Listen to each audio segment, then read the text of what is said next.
Name, surprise. Someone's name. The name surprised you? No, the name is surprise. No, what am I saying? I'm from Nigeria, man. I met somebody called I Believe. So I said, your name is I Believe? Yes, my name is I Believe. But that's the short form. I said, excuse me? I said, yes, my name is I Believe. So what's the full name? I believe in the goodness of God. The Situation Room, Kenya's biggest conversation. If you go out of this country and come back the same person, then you have a problem. Buy land, 1 million. Put it there for 5 years. What's the purpose? It'll have increased in value. No, that's the thing. That's darkness. That's an eclipse. You don't do that. I hope you don't believe that a hustler is a poor person or that all hustlers are poor. I've seen that conversation. Tell us, who is a hustler? Who's a hustler? Hustler is a person who is making a living through hard work. Corruption in Kenya is a political accusation. The people who are actually corrupt are not pointed fingers at. Kenya is not free. Kenya imeshikwa na mateka. It's under siege. Have you seen that lodge on Nyeri Road? Very high fence. You can't even windows sleep inside. Up near the ceiling. Yes. And if you walk there at midnight, you see bats the size of cows. And when it rains, it doesn't rain on that building. Yes. When you're at All Saints and it's raining, it doesn't rain on that building. The things people will believe. This is one of the hottest show that we can never miss in the morning, and it's a show that really gives a real situation in the Situation Room. Pleasure to be here. Thank you guys so much. Ndutha, nice meeting you. Yeah. Even beautiful in person more than in photos. Say that again. Character is like pregnancy. You cannot hide it. People hiding here and there, but after 2-3 months, 5 months, now you realize, so that is why the attitude that you were showing us, you're pregnant. It's like what my grandmother would say. You cannot pickpocket a naked man. How's that? It's communal, isn't it? No comment. The Situation Room, Kenya's biggest conversation. When you're impeached, you're impeached. When you're sentenced, you're sentenced. Madam Chief Justice. Until the sentence is set aside. Ukibeba vitu kwa roho utakufa. If you carry things in your heart, you will die.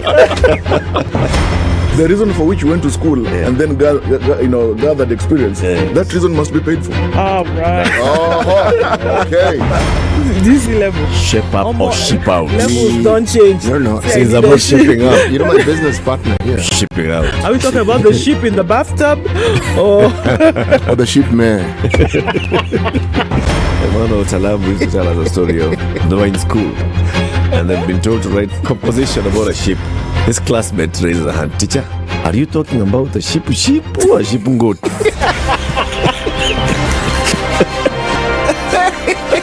The Situation Room, Kenya's biggest conversation.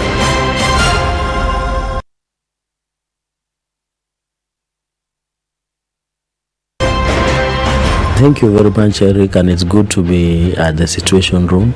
Always a pleasure coming here. This is the most challenging interview panel in Kenya. You guys are very well informed, and as you can see, Charles today, very philosophical. To be poor in this country is the greatest sin you can commit, not just from a legal perspective, but from life generally. It is very, very skewed. We've just heard on the floor of Parliament, just most recently, a leader within the ODM saying that sisi ni ng'ombe za baba. Yeah. Which means that you are willing to be milked dry. You cannot force me to believe.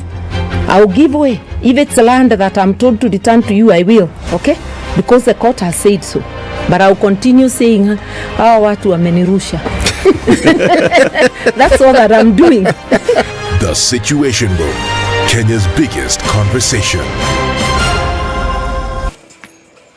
we're not going to see much of it this morning. We're seeing that roads are free and clear. Getting out into the city is not an issue. Let's see, coming off a Thika Superhighway, not much happening here. You're going to get into the CBD without an issue at all. Jogo Road is also clear. We're looking at easy moving on Kiambu Road. And on Mombasa Road as well, we're seeing the same thing going towards the Uhuru Highway Junction. And then out into the CBD at the Haile Selassie Junction, you'll be fine. Okay, we're going to keep an eye on things and see how things open up this morning. Let's talk on Spice FM KE on Twitter. Keep things moving this Wednesday.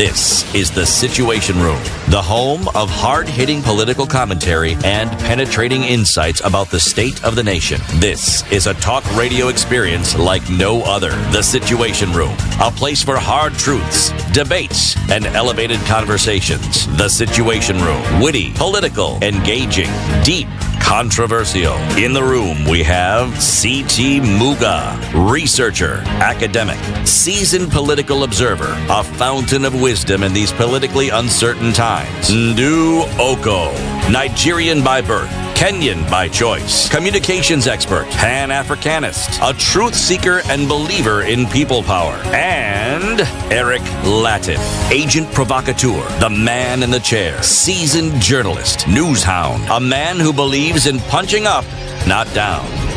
This is The Situation Room.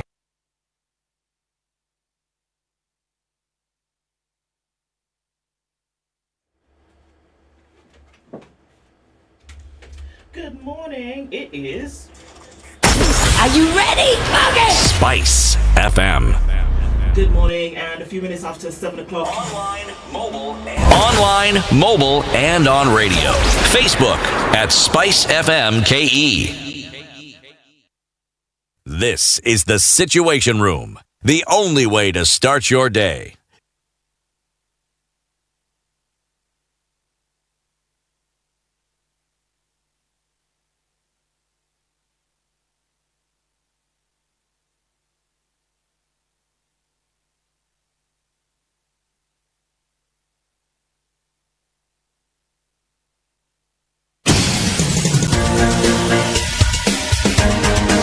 This is The Situation Room, the home of hard-hitting political commentary and penetrating insights about the state of the nation. This is a talk radio experience like no other. The Situation Room, a place for hard truths, debates, and elevated conversations. The Situation Room, witty, political, engaging, deep, controversial. In the room, we have C.T. Muga, researcher, academic, seasoned political observer, a fountain of wisdom in these politically uncertain times. Ndu Okoh, Nigerian by birth, Kenyan by choice, communications expert, Pan-Africanist, a truth seeker and believer in people power, and Latiff, agent provocateur. On the 19th of July 2023, welcome to Kenya's biggest conversation.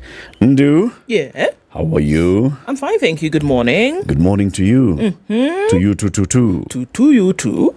Yep. Umelala salama? Hapana. Oh yeah. Kwani kumeendaje? Amen. What did they do? I did not sleep. I woke up very early. I slept very late.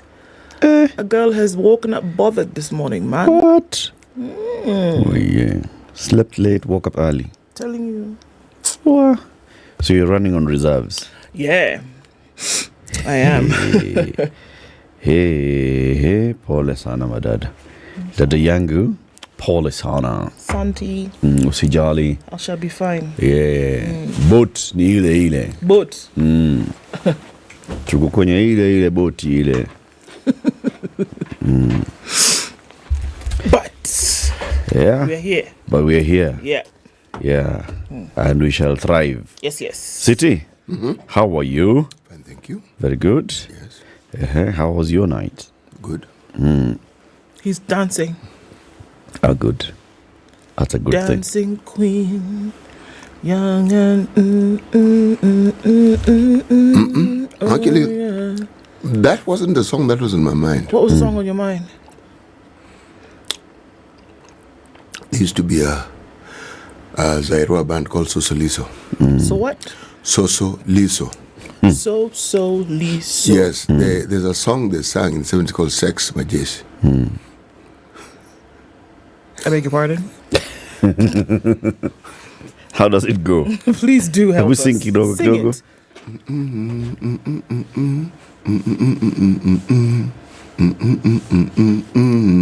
Ednah, look for that song. Look for it on YouTube. It's called what? By Soso Liso. Sex Majeshi by Soso Liso. Majeshi. Yes. Tafuta hapo bwana. Remember where it is that I come from. Haya mambo. They may have written majeshi, but I'm going to say majesi. Sex as in sex, ile. Yes, S-E-X. Kuna kitu kama hiyo. Ebu search so. Wewe una search, ingia YouTube kwanza. Oh, sorry. Please forgive me. No. Ingia pale kwenye YouTube. Search Sosoliso. See. This computer is doing me this thing. Yenye ujalala ya kutoa. Anaandika Sosoliso, computer inatoa Spider-Man. Majeshi is with a D. Majeshi. Ndio gani hiyo? Trio Majeshi. Majeshi is an orchestra Sosoliso. So the song was actually Le trio Majesty Sosoliso toujours aussi spectaculaire. So Trio Majesty and Orchestra Sosoliso are one and the same. Zanga. Now you're looking for a song called what? Sex. Zanga is a different song. We click to kwa hiyo kitu utasikia wakiimba hiyo nyimbo. I don't know why you guys clip kwa kitu gani na nyimbo zikazana ndio hiyo Sex Majesty. Tuweke pale wacha nitie pale kwenye mtandao ndio tusikie. Wacheza?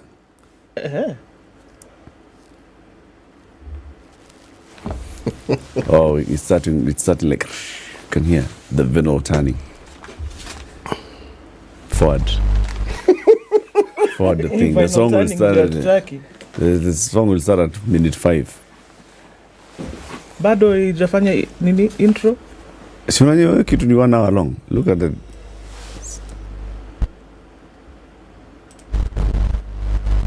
Oh, it's your thing here that is not well connected. 5 minutes, 16 seconds. 36 na The initial, but wanaongea. Then they get Sexy Majesty. Yes. There. Sex. Come on, sex. Sex.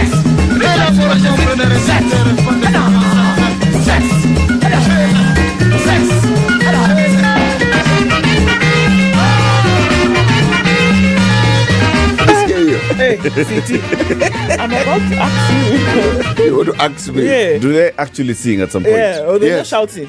Then forward again to minute 20. Let's go. Let's go. Now we're at minute 9:39.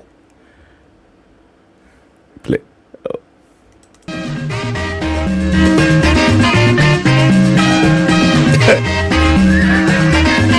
They will never sing.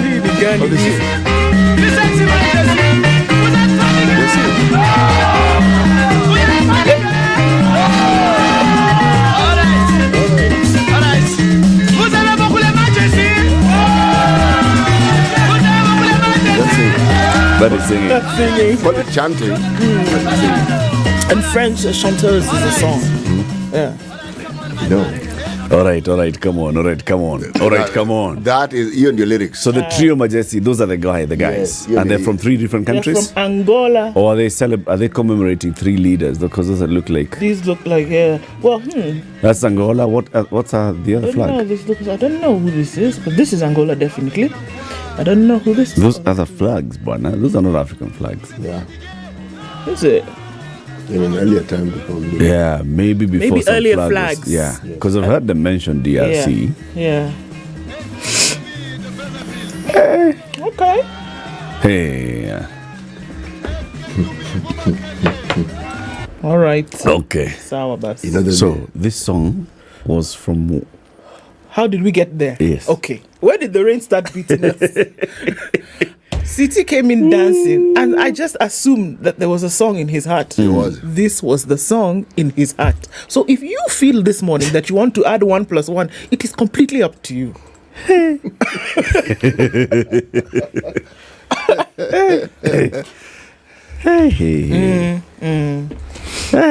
Yes, I woke up this morning thinking of my youth. But what sparked off that thought was this song, City, you must have heard your dad playing it with his friends at a local pub there, and you were passing by. And you had Yes. Actually, it was just my father's generation, but we grew up listening to these songs. So they were our songs. Yes. We didn't have other songs that were not ours. Okay. Later on, somebody called Michael Jackson, and the Jackson 5 came along. Somebody called Michael Jackson. Yes, and then the Jackson 5 came along. Then other people, Gladys Knight and the Pips came along. Diana Ross and the Supremes. Those kids, they came along. Then Isaac Hayes came along. Mlianza kwenda kule ughaibuni mkacha nyimbo zenu za kitamaduni. Yes, those guys came along. Okay. Okay. Trio Majesty and the orchestra who? Suk. Soliso.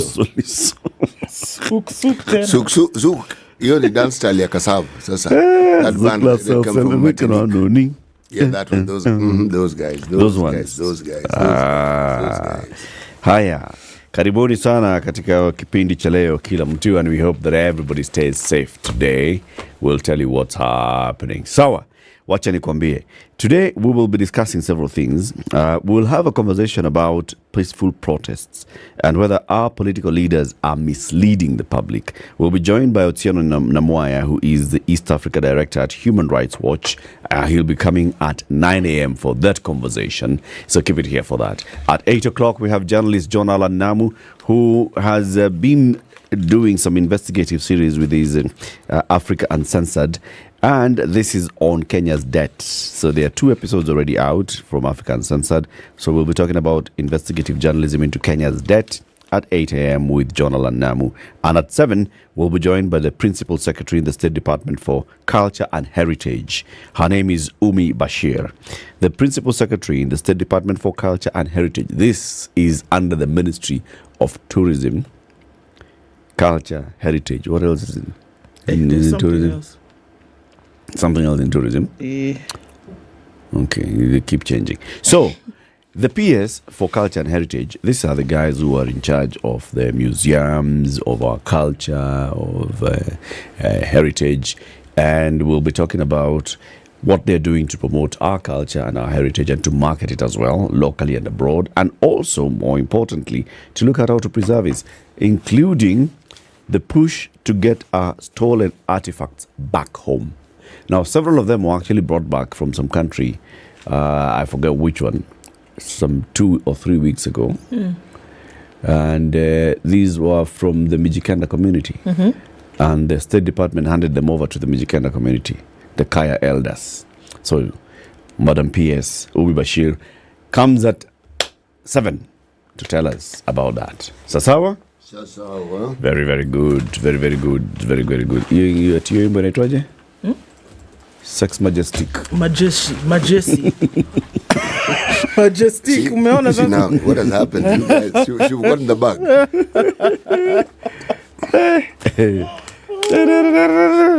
It just sounds like, people who are just high and there's nothing else. Anyway, we are live streaming the show on YouTube and Facebook. If you're online, let us know where you are. Ndu will tell us about weather shortly.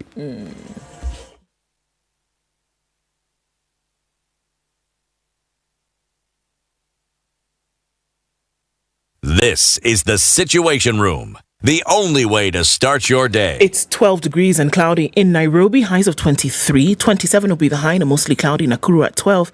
And it's cloudy at 13 in Nyeri, highs of 22. 23 will be the high and mostly cloudy. Eldoret at 13. It's mostly clear at 22 in Mombasa, highs of 29. And we'll see highs of 28 in a partly cloudy Malindi at 23. It's 19 and clear in Kisumu, highs of 30. And we'll see highs of 28 in a mostly clear Kakamega at 17. 21 and partly cloudy in Kampala, highs of 28. And we'll see highs of 29 in Dar es Salaam, where it's cloudy at 22. It's 10 degrees and clear in Johannesburg, highs of 19 and lows of 5. It's partly cloudy at 26 in Lagos, highs of 30 and lows of 25. Mostly cloudy at 21 in Kinshasa, highs of 31. 33 sunny in Beijing Wednesday afternoon. It goes highs of 38 and lows of 25. It's cloudy at 18 in Paris, highs of 26, and we'll see highs of 23 in a cloudy London at 17. It's 24 and clear Tuesday night in New York. Coming into Wednesday, highs of 31 and lows of 22.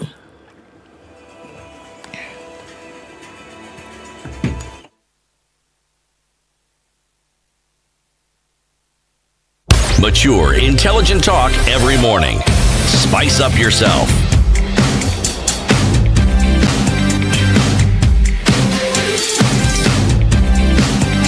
Mornings done right. 94.4 Spice FM, Nairobi. Good morning. People who have all woken up or they've not gone to bed, you know, that kind of thing. Rafael Miroro says, listening in as we wait for Mandamano episode. James Kamau says, good morning, Situation Room, getting you loud and clear from Dallas, Texas. Good morning from the north of Qatar, that's Africana. And Sabal Khair Dream Team, locked in from Abu Dhabi. Ngobo. Yes. Good morning, great people. I like how Spice FM's Honorable Latiff differentiates himself from his twin brother at KTN Night News, who is usually in a suit and tie. Good day. Yule jamaa yule wachana yule. Focus on me bana. Focus on me. Yule mwingine yule ni fake yule. Focus on you. Yeah. Okay. James Mwangi says, good morning, another wonderful day. We'll sit back and enjoy. Karibu sana. James Mukabana. Good morning, Eric CT and Ndu tuned in from Udhiro. Siku njema huonekana asubuhi. Indeed. Good morning, Spice people. CT Muga. You have been addressed. Can you, after the day's proverb, ask our legislators, I think is what he meant to say, where they live? Sometimes when we listen to them, they sound like they just landed from another planet. Alex Mogi says, good morning from Doha. Enjoy your holiday peacefully. It's not a holiday, man. So George Gashoiri is tuned in and he said, thanks for advising us about the situations affecting the country. Joe Mungai is watching and listening from Emmenclaw, Washington. Kenya is at a crossroads, but we must not allow her to go the way of other failed states. Stay safe, guys, indeed. Good morning, says Desmond. Rennie Lagat says, good morning. My friend CT, I'm Rennie from Nakuru. You know Rennie? Greetings. Bas. Rennie from Nakuru mekusalimia. Sana. Gladys Waithaka, Eric, so you do like that? Say good morning to Gladys. Good morning, Gladys. There you go. Good morning, Rennie. Toti Bishop says, after the perfect storm, she will live to tell the stories. Kenya will prevail and Zakayo atashtuka chini. Okay.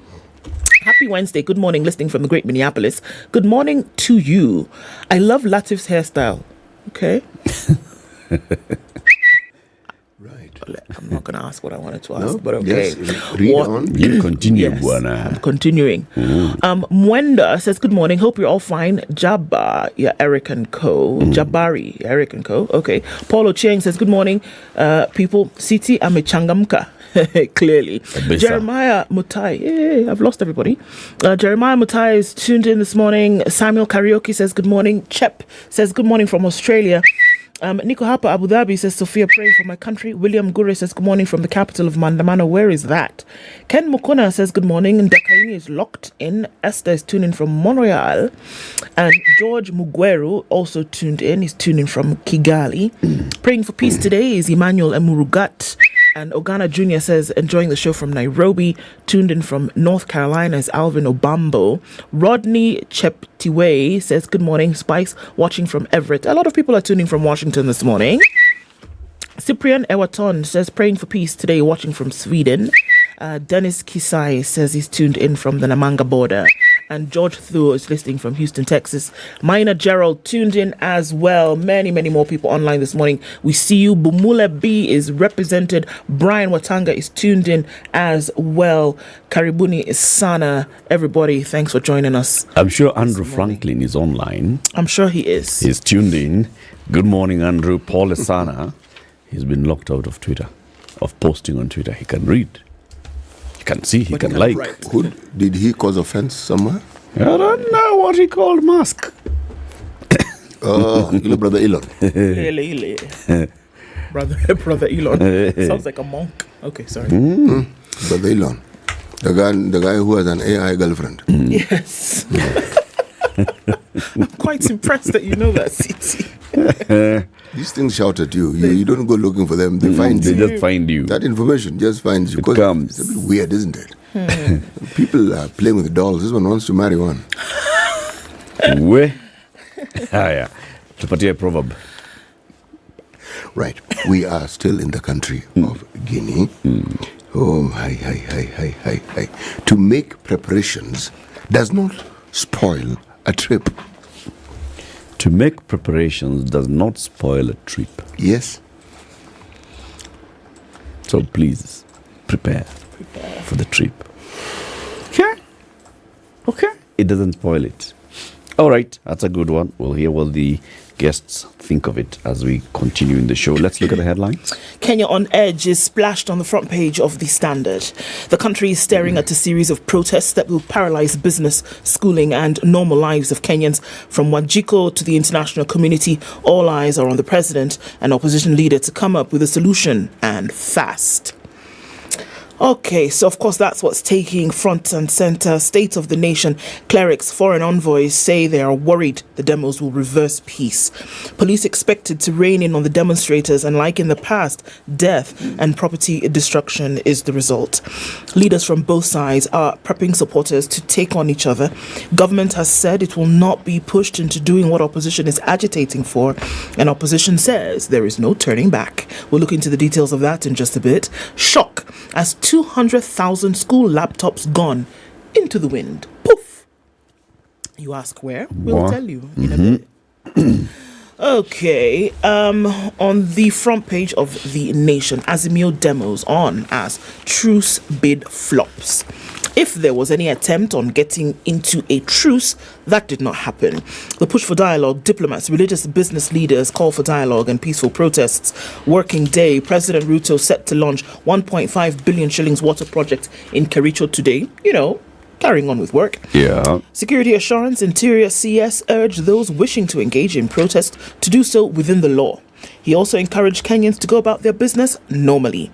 This is also at the same time when he did send the announcement later on in the evening in a joint statement with the Ministry of Education that schools had been closed. So business as usual, closed schools, okay.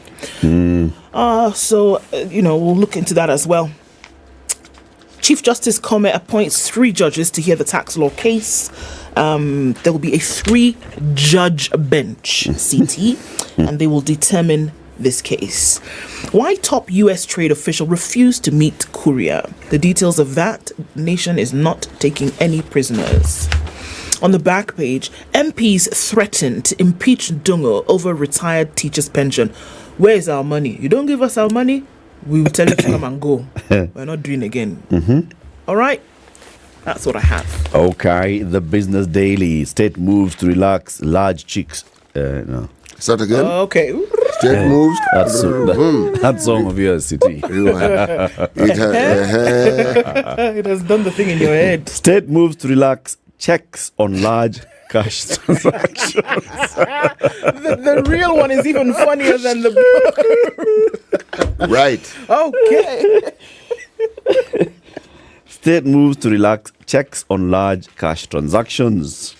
So bank customers will be spared the trouble of disclosing the source, intended use and beneficiaries when making transactions of 2.1 million shillings, that's 15,000 USD and below, if Parliament approves a cabinet proposal to relax the anti-money laundering rules. A cabinet meeting chaired by the President yesterday approved the Anti-Money Laundering and Combating Terrorism Financing Laws Amendment Bill of 2023, setting the stage for the increase of the cash reporting threshold by 50% from the current 10,000 USD, that's 1.4 million shillings. It will now be tabled in Parliament, making the latest test to the 2016 regulations. You know, those regulations came in hard, eh? And they were saying, because we want to know what are you doing with more than 10,000 USD, where did you get it from? Right. So we just track cash flows, and it's the anti-money laundering and combating of terrorism financing laws. So now they're saying, now with 2 million shillings, you can transfer 2 million shillings, and you don't have to say, here is supporting documentation, I sold a plot, or no, you don't have to do that. So that is that. Second headline, protests over new taxes unnerve global investors. Investors are increasingly getting worried about continued anti-government protests in Kenya amid legal hurdles in enforcing new tax measures meant to help the country avoid a sovereign debt default. Ticker headlines, 83% of Kenyan workers only warm seats. Watch the clock. 83% of Kenyan workers only warm seats and watch the clock. They are detached from their work and they are only stuck with their employers because prospects of another job are thin. This is according to a new survey. 83%. 83% of people in your workplace are only there because they have nowhere else to go. They're just shooting the breeze. Oh, yeah. They're just waiting for the next opportunity. Ikikuja gone. Elon Musk's satellite data firm enters Kenyan market.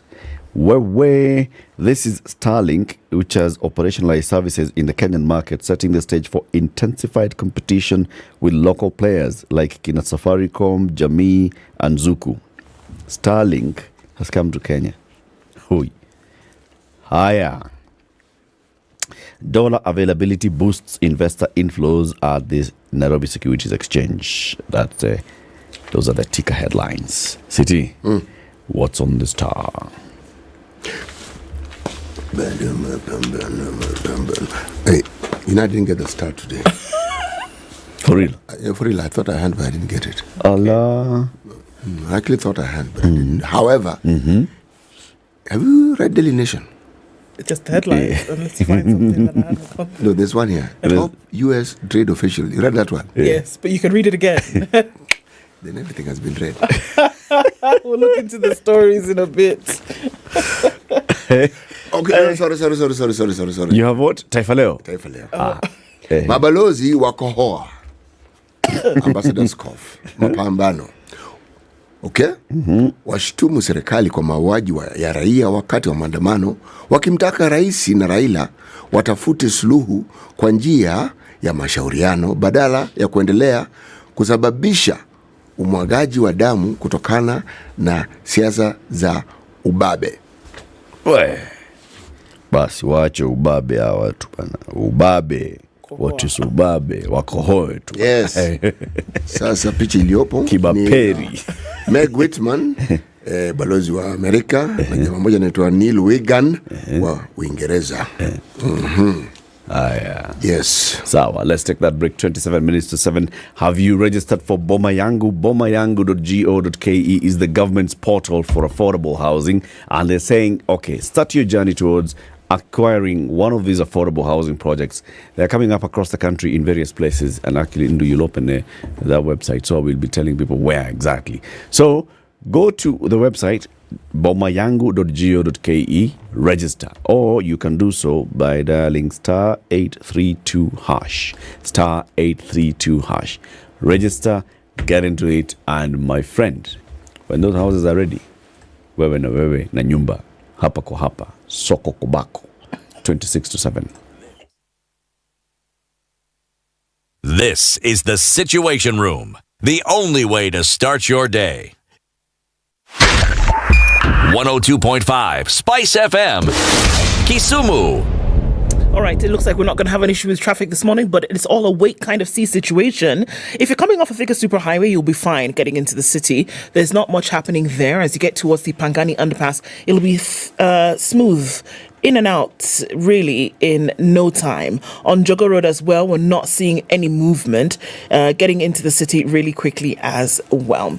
On Uhuru Highway, there's a little bit of traffic as you're getting into the CBD. Traffic coming in from Gong Road and touching on Haile Selassie is not a problem here either. All right, it's still early. Let's see what happens around about 7 and see if there'll be some action as you go then into town. And then let's talk on Spice FM, KE on Twitter.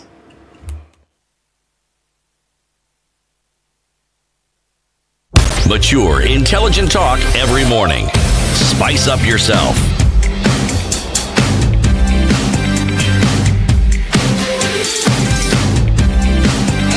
Mornings done right. 94.4 Spice FM, Nairobi. All right. So, of course, what is front and center here is the Mandamano and all of these things that are going to be happening, and we're having conversations about that in a bit. Kenya is on the edge. We've already seen, a little bit of action this morning. We don't know what the day is going to bring, but one of the hopes is that everybody is safe and that we do not have the kind of destruction or unfortunate then escalations that we saw last time. We'll look at the details of that.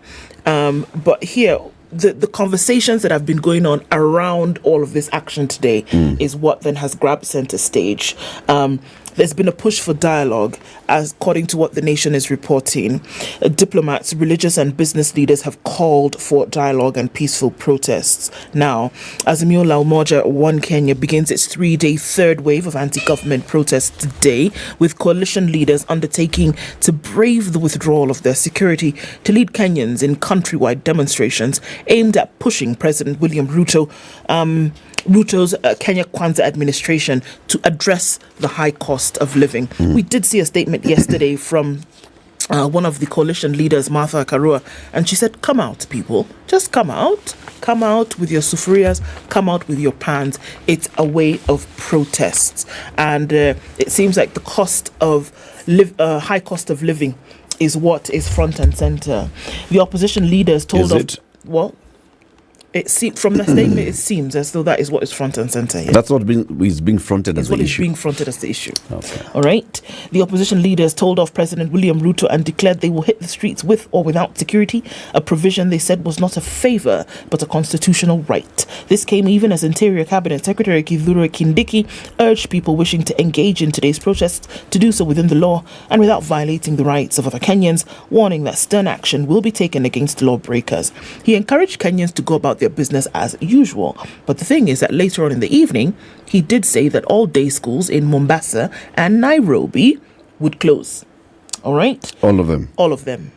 Would essentially not operate. And so we did see messages from schools back and forth about how... Even Kisumu was added into the list. Was added to the list. Yes. This is interesting because look at how Kenyans then gauged the temperature of what was happening or how institutions gauged. Many schools, before the circular came out from the ministry, the Interior Ministry, schools had already said their children will not go to school. Schools had already told parents, schools had already given out the information that they would close schools for today, at least. Private schools at least. Private schools public schools, they couldn't do that. Public schools couldn't do that. But now, with this, all schools, public and private, day schools, then were closed. Decisions as to then what was going to happen thereafter would come later. Those who doubt the government's resolve to prevent further loss of life, injury, destruction of private and public property, and degeneration of the country into anarchy have a date with the law enforcement agencies tomorrow, Thursday, Friday, or any other day, according to Professor Kindiki.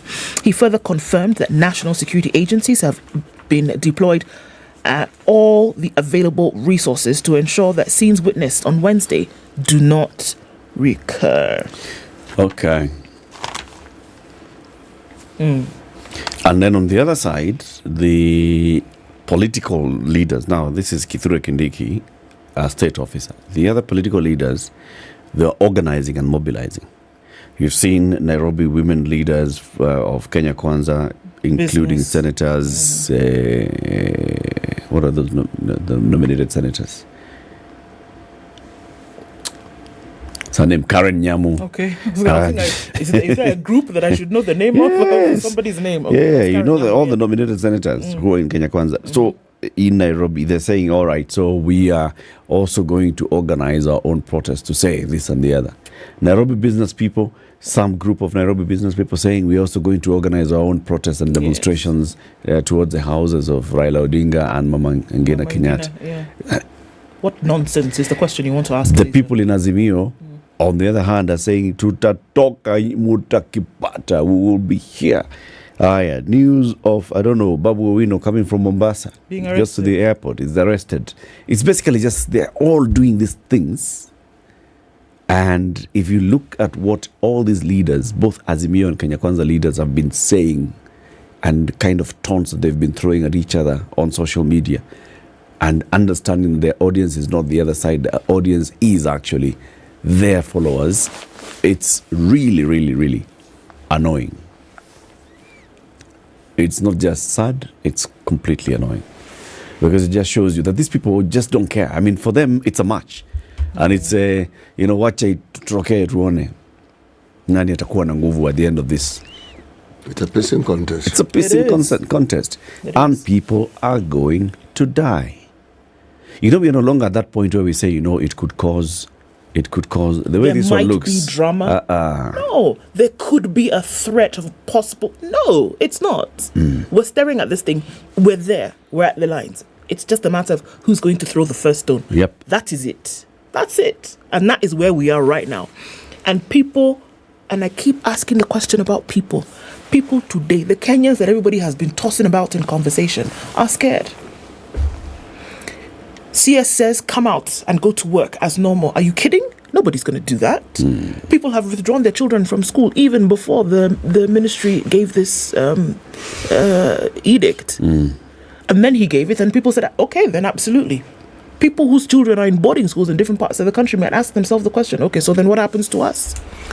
You know, I went for a little walk about yesterday. One, the traffic jams, and well, I thought it was in my neck of the woods. When I talked to my Uber guy, he said, you know, there were traffic jams all over the city yesterday. Then there's a cultural establishment near where I live. It felt like Friday. The petrol station near where I live. I mean, I was thinking, what's the day today again? The walkabout continued to the supermarket. Yeah. Man, people were shopping as though they'd been told that there'll be nothing to buy tomorrow. So, if the taunting and the back and forth was intended to cause panic, it has. It has. Because that was panic buying I saw. People filling their tanks just in case. Just in case what? People buying food to stock just in case what? I mean, it's crazy. And then it has spread beyond now the leaders. It has spread to we, the ordinary citizens. Yes. You know, we get back to that conversation where we start talking and saying something, and people, depending on what you say, yes, now you'll be rubbish. Yeah, bus now. You know, you actually can't speak freely anymore and give your opinion. Depending on where it is you hang out with, the people you hang out with. You are looked at with suspicion simply because you probably said something that doesn't quite agree with what someone else has said. Yep.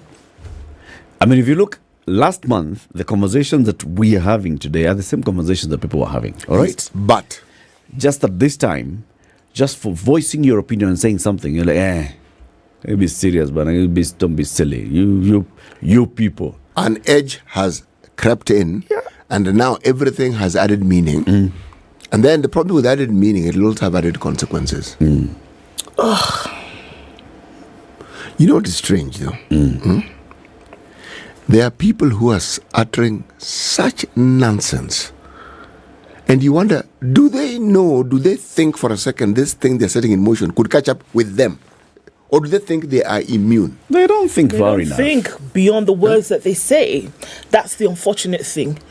That in terms of the ramifications of the words spoken, very few people are thinking beyond those words and what it could be. If this morning, one of the vehicles that picks up our colleagues to bring them to work was attacked. Early morning. Now, it means you have given all the thugs and all the budding thugs and thugs in training a window and an opportunity to ply their trade. Okay? Because as you put it clearly in yesterday, someone who's a genuine protester doesn't have time to throw stones.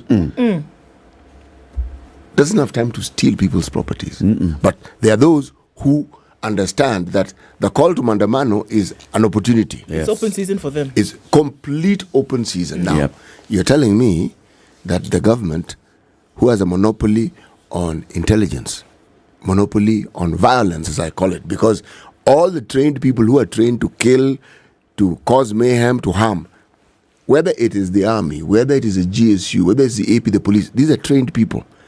You're telling me with all these, the government doesn't know the individuals and the groups who actually congregate together to cause all these things. They do. Because some of these people are the informers. And you're telling me they can't stop, meaning this thing doesn't even start off if they intended to stop it. Instead, the narrative has been, we will deal with it, meaning they don't really want to stop it. They want it to start, and then they want to deal with these people. So it's moved from a pissing contest now, okay? It's a chest thumping. Yeah. Now we've scaled it up. That's what it is. And also on the other side, the unfortunate bit, which is what I was pausing it to. Who was here? The Kenya Kwanza. Azimio leader the other day. Fred Okango. Yes. Right? If security agencies actually said, so we have information that such and such a group of such and such individuals are fanning and planning some sort of violent demonstrations, some sort of, breaking the law, and you go and arrest them before, you'll hear Azimio people saying you're arresting our people. That is fine, let them say. You see? And that's what keeps happening all the time. When people are arrested, why did you arrest them? Release them, they were peaceful demonstrators. So you keep taunting each other because all of you know who the bad elements are. Yes, all of you know. They know. They know who they are. Everyone knows who their hit squads are. Yep. If I, a layperson, has in time met people who will talk to you and tell you about the roles they've had in all these things, and tell you, first of all, they are organized. And how organized they are. Oh, no, they're organized.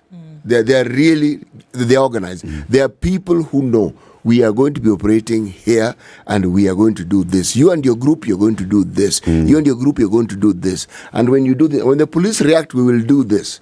Police, on the other hand, have their own plans. Now, those plans I'm not privy to. But the other side, I've had occasion to listen and hear and be told. Now, in between will be this innocent Monanchi who actually thinks and believes this is just an ordinary mandamano and they want to join the mandamano.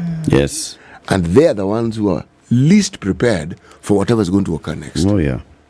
And they're the ones who often get injured. Those are the ones who The perpetrators rarely get injured. Yep, they don't. That's why you'll hear it's a young student here and then there who end up getting shot. This one? Hapana. City? Yes. So tell us about that Moses Kuria story that you found interesting. U.S. official refuses to meet Kuria over offensive tongue. Yes, it was top U.S. trade official refuses to meet Kuria. The Kuria we're referring to here is Moses Kuria, who is our CS for trade, investment, and it's called MITI. Yes. The Ministry of Industrialization, Trade and Investment. Yes. And the reason why she was meeting with Kenyan counterparts and people who work in the Ministry of Trade, and she said, this guy's an extremist, Kofupi.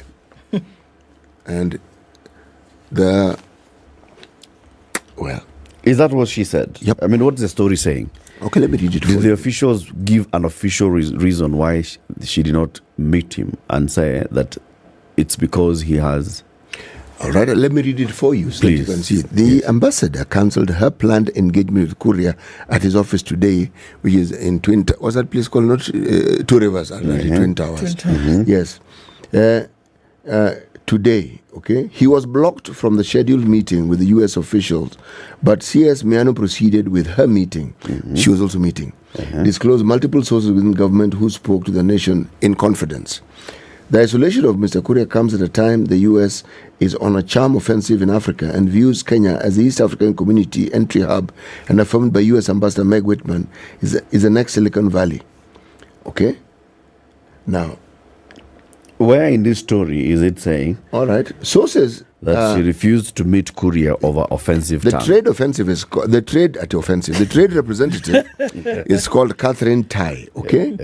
Sources said that Ms. Tai was to meet Mr. Kuria on Monday at his Two Rivers office, but counsel labeling him an extremist over his unpalatable remarks against individuals and institutions.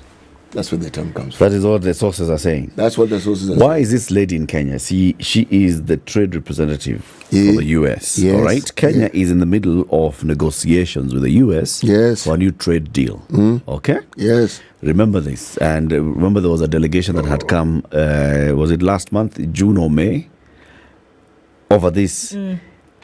By the time she was departing America, she knew Moses Kuria is the Minister for Trade in Kenya. She's been here before. She met the then Trade Minister, Betty Maina. It's in continuation of those talks. At what point does she then come and realize, okay, there's a bad tongue that I'm about to meet? The last time she was here, Kuri hadn't been saying some of the inflammatory things he's saying. In the interim, he has said inflammatory things to the point where there's a court order restraining him. Fine. But why did she board a plane to come to Kenya?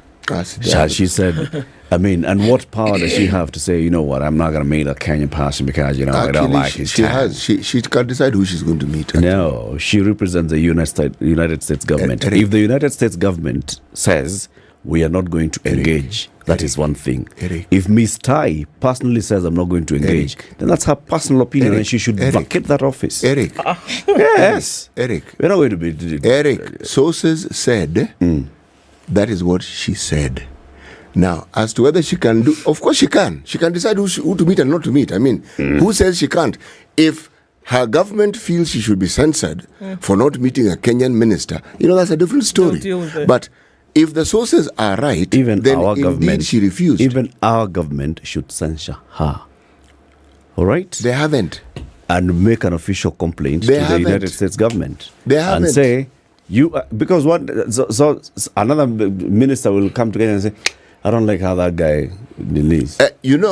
When the other one comes, we'll talk about it. But this one, she has said, and she has bottom line, met, CT, and the Kenyan government has not said anything so far. CT, what I'm trying to say is, this story is rumor mongering.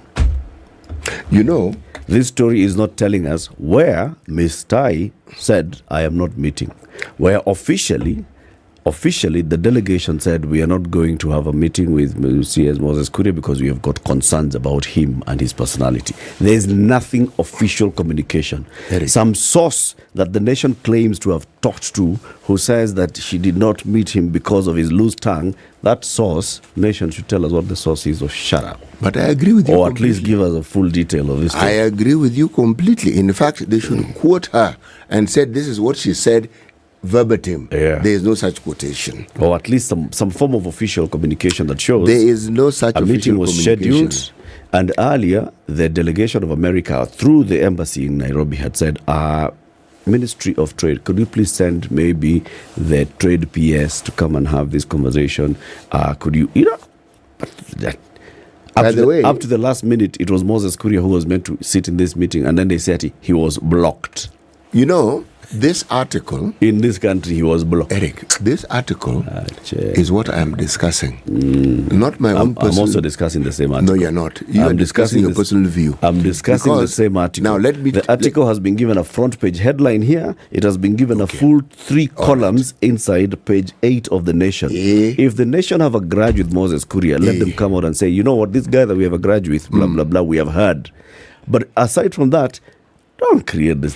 All right. This is not just Moses Kuria. This is the Minister for Trade in Kenya and the Trade Representative of America. Can I also give my opinion? Please go ahead. My opinion is that my opinion will remain my opinion. That's my opinion. As long as you don't put it in a headline, it's fine. All right. But it is true. There are many instances where you read an article, it even sounds inflammatory or informative, but there's nothing that you can pin down and say a source is being quoted directly and we can authenticate that everything that is being said was actually everything about this article, and you are right, is conjecture. That one is my opinion. Let me tell you what's happening in terms of the Commonwealth Games. Ikoshida. The next Commonwealth Games are scheduled for 2026, but they are in doubt after the Australian state of Victoria cancelled its plans to host due to what they called budgetary blowouts. The Commonwealth Games Federation has struggled to find a host before Victoria volunteered in April 2022. But the Premier said the project cost had now tripled and it has become well and truly too much for the state of Victoria to bear. The CGF, that's the Commonwealth Games Federation, has called the decision hugely disappointing and said it's committed to finding a solution. The Commonwealth Games are a multi-sport tournament that take place every 4 years. They have only ever been cancelled during World War II. To be eligible to participate in the Games, competitors must be from one of the Commonwealth's 56 members. Most of the countries in the Commonwealth were once part of the British Empire. Victoria Prime Minister Daniel Andrews, Premier, yesterday said Victoria had been happy to help out when approached to host last year, but not at any price.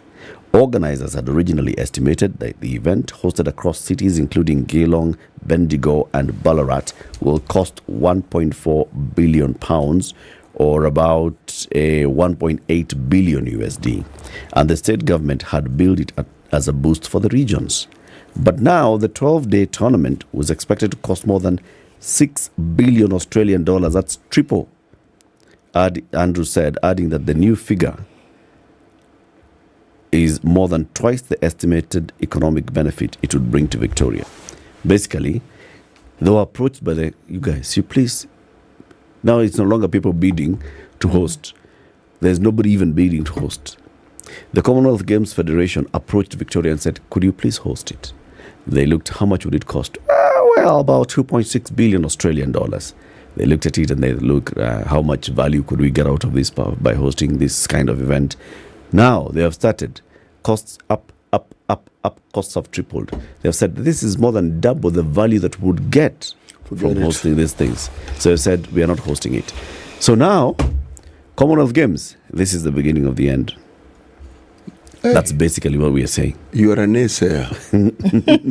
Today is that day. This is the beginning. There's doomsday predictions. If the CGF now does not get another host by this end of this year, how long it will take to prepare these events, to prepare the venues? They'll find the money. 2026.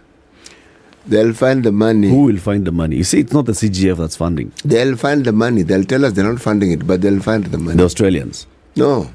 The Commonwealth Games Federation. They'll find the money. If Olympics can find money, and these are the Football Federation, FIFA, if they can find money. They don't find money. They have it. The countries hosting have the money, Eric, and then they get the value out of it. Eric, let me now speak. Basically, what these guys are saying is the value that you're proposing to bring versus what you're telling us to spend. That arithmetic is not working for us. Yeah, the math is not working. So they'll be given incentive. Something will come. They'll find the money, I'm telling you. Yeah, but when it starts like this, it means they're bargaining. It means doom. No. I'm projecting doom for the Commonwealth Games. All right. I mean, they had to approach Victoria. Yes. And now Victoria, a year later, Victoria is saying, we don't have. Let's negotiate again. Yes. They will keep negotiating like this until 2025. Yes. Which means that the quality of preparation will be compromised. Yes.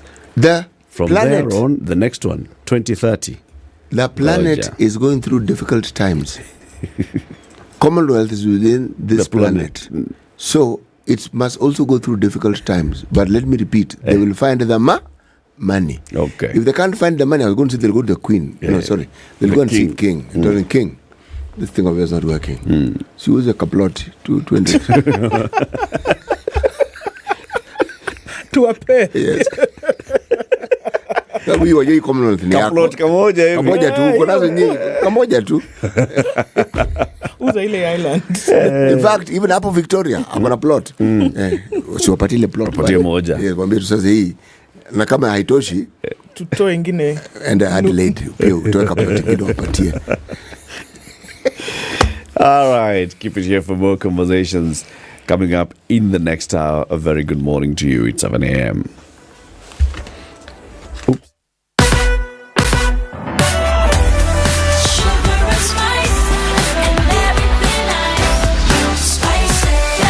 Spice up your life.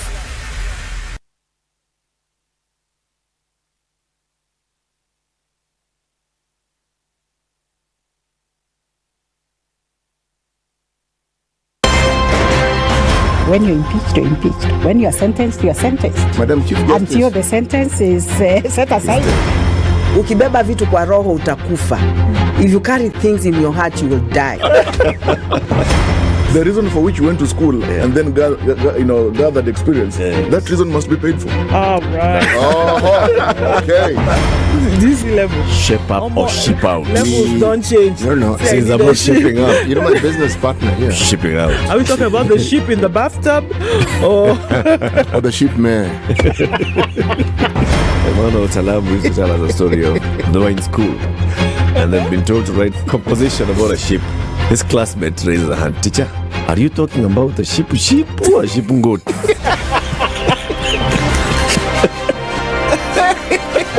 The Situation Room, Kenya's biggest conversation. 3, 2. Everybody, welcome to Kenya's biggest conversation. Heri Latifa, Muga, Madam Du, nimesalamia wote sana. Tumepokea salamu, asante sana. Hapa Garissa today the weather is very good, only that baridi inatupeleka mbio sana. Baridi ni degree ngapi hapo? Hata sijui lakini madam tunakauka sana. If you want to follow the money trail, you've got to think like a thief to be able to catch that thief. A slap from a friend is better than a kiss from an enemy. You remember the kiss of Judas Iscariot? Iscariot. Yes. Is the one that imetuweka kwa hii mashida yote na mataabu kwa sababu of that kiss. Yet the slap of Jesus Christ when he slapped those guys wenye walikuwa wanauza mboga ndani ya kanisa took them to heaven.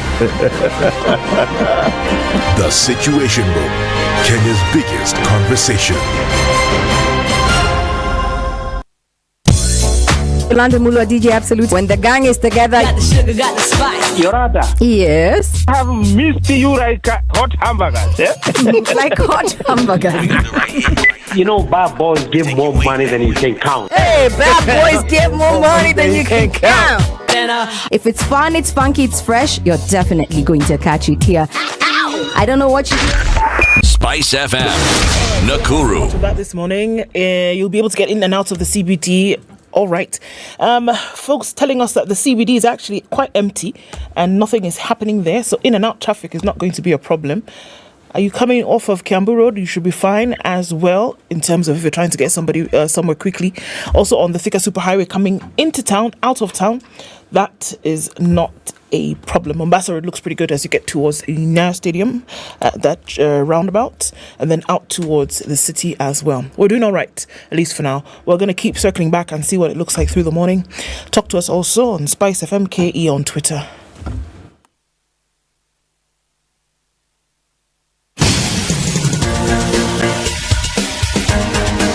This is The Situation Room, the home of hard-hitting political commentary and penetrating insights about the state of the nation. This is a talk radio experience like no other. The Situation Room, a place for hard truths, debates, and elevated conversations. The Situation Room, witty, political, engaging, deep, controversial. In the room, we have C.T. Muga, researcher, academic, seasoned political observer, a fountain of wisdom in these politically uncertain times. Ndu Okoh, Nigerian by birth, Kenyan by choice, communications expert, Pan-Africanist, a truth seeker and believer in people power, and Eric Latiff, agent provocateur, the man in the chair, seasoned journalist, news hound, a man who believes in punching up, not down.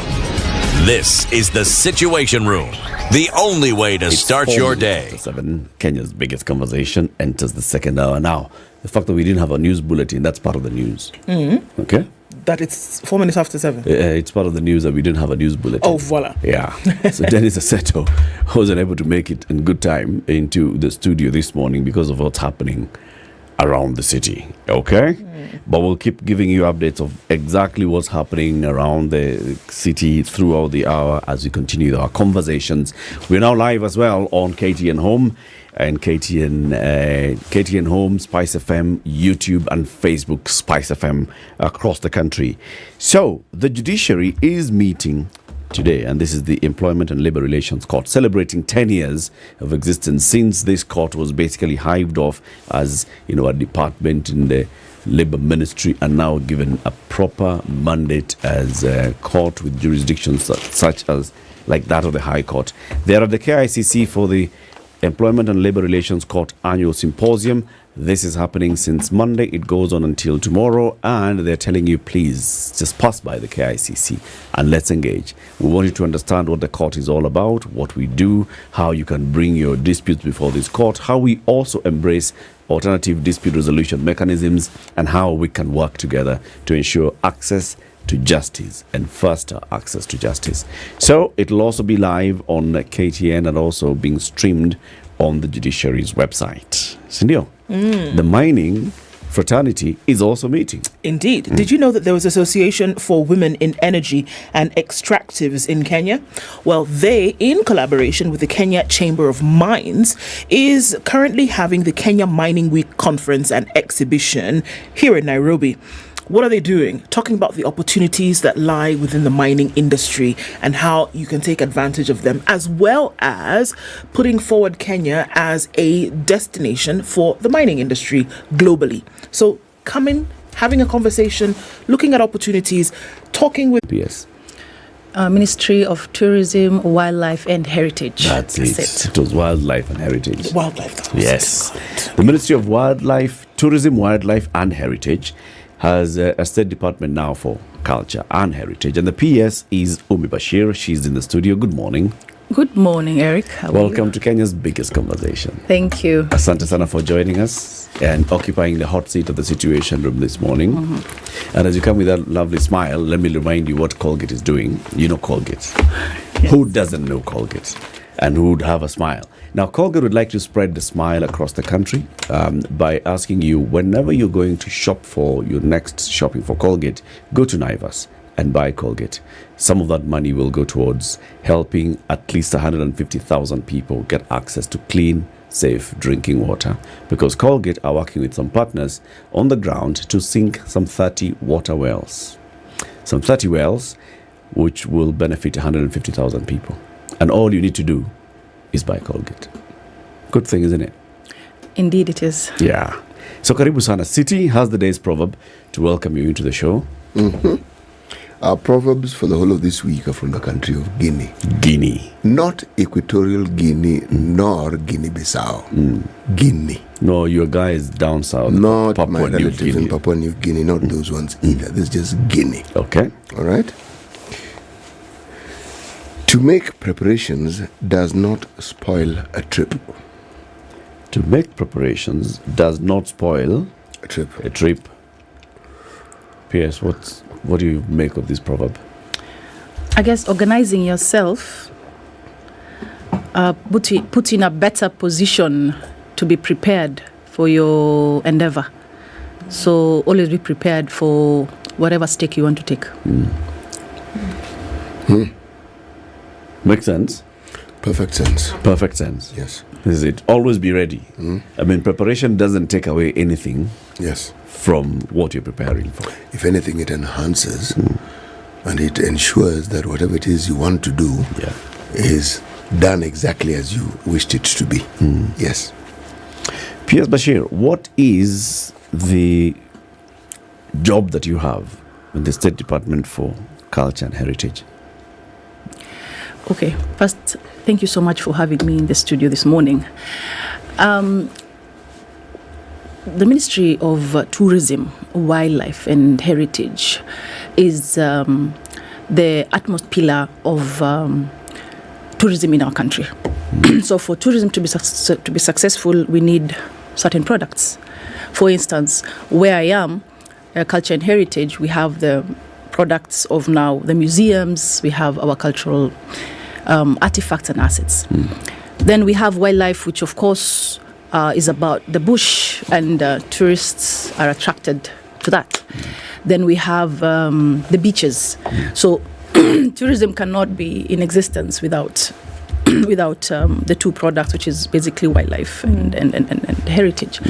And so in my State Department, basically deals with day-to-day protection and preservation of our cultures and our indigenous knowledge, tangible or intangible.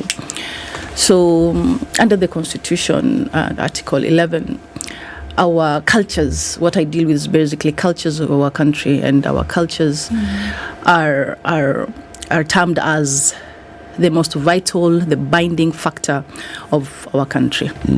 So mine is to ensure that our artifacts are safe, our products are protected, and they are in such a position that local tourists and foreign tourists both enjoy and have an impeccable time with these resources that we have as a country.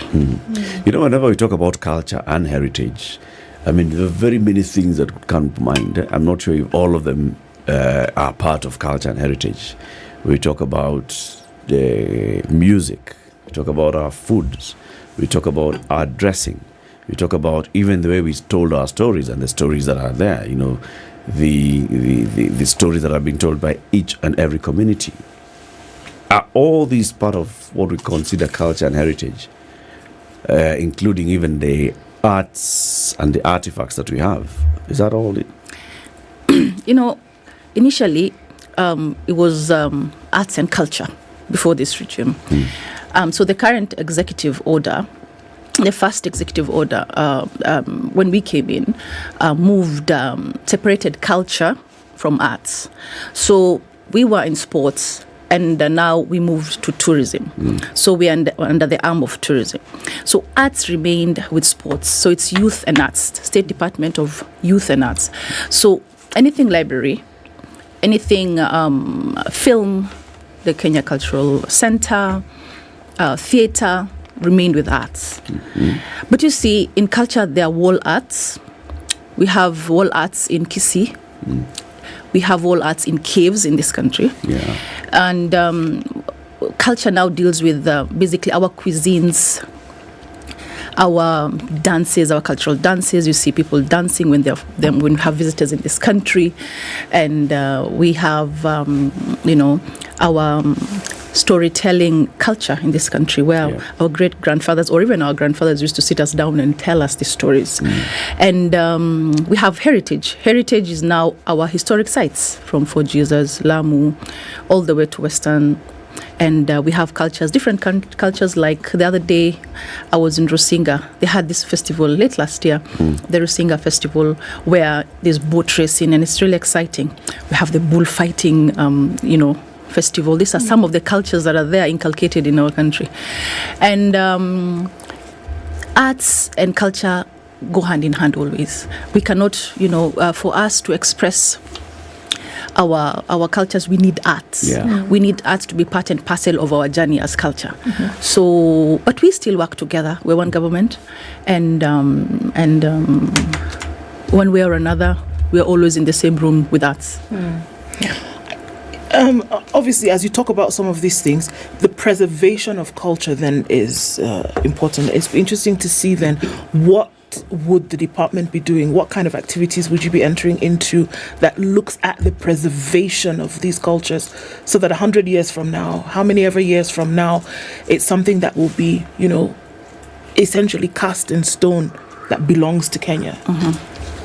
So we have what we call the Dodi project. It's basically the documentation of our cultural assets. We call it the indigenous knowledge documentation and digitization of our cultures. So for us to have the presence and the existence of our indigenous knowledge and our herbal medical regimes, what we have currently in place under a program called NPI is mingling with the counties, the grassroots level people of this country, and seeing how we can document these cultures.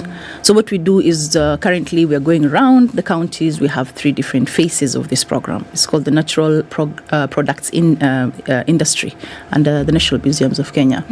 So we realize that, you see, with time, our cultures are being eroded, and our, what we were brought up with, the kind of norms, the kind of understanding we had as kids.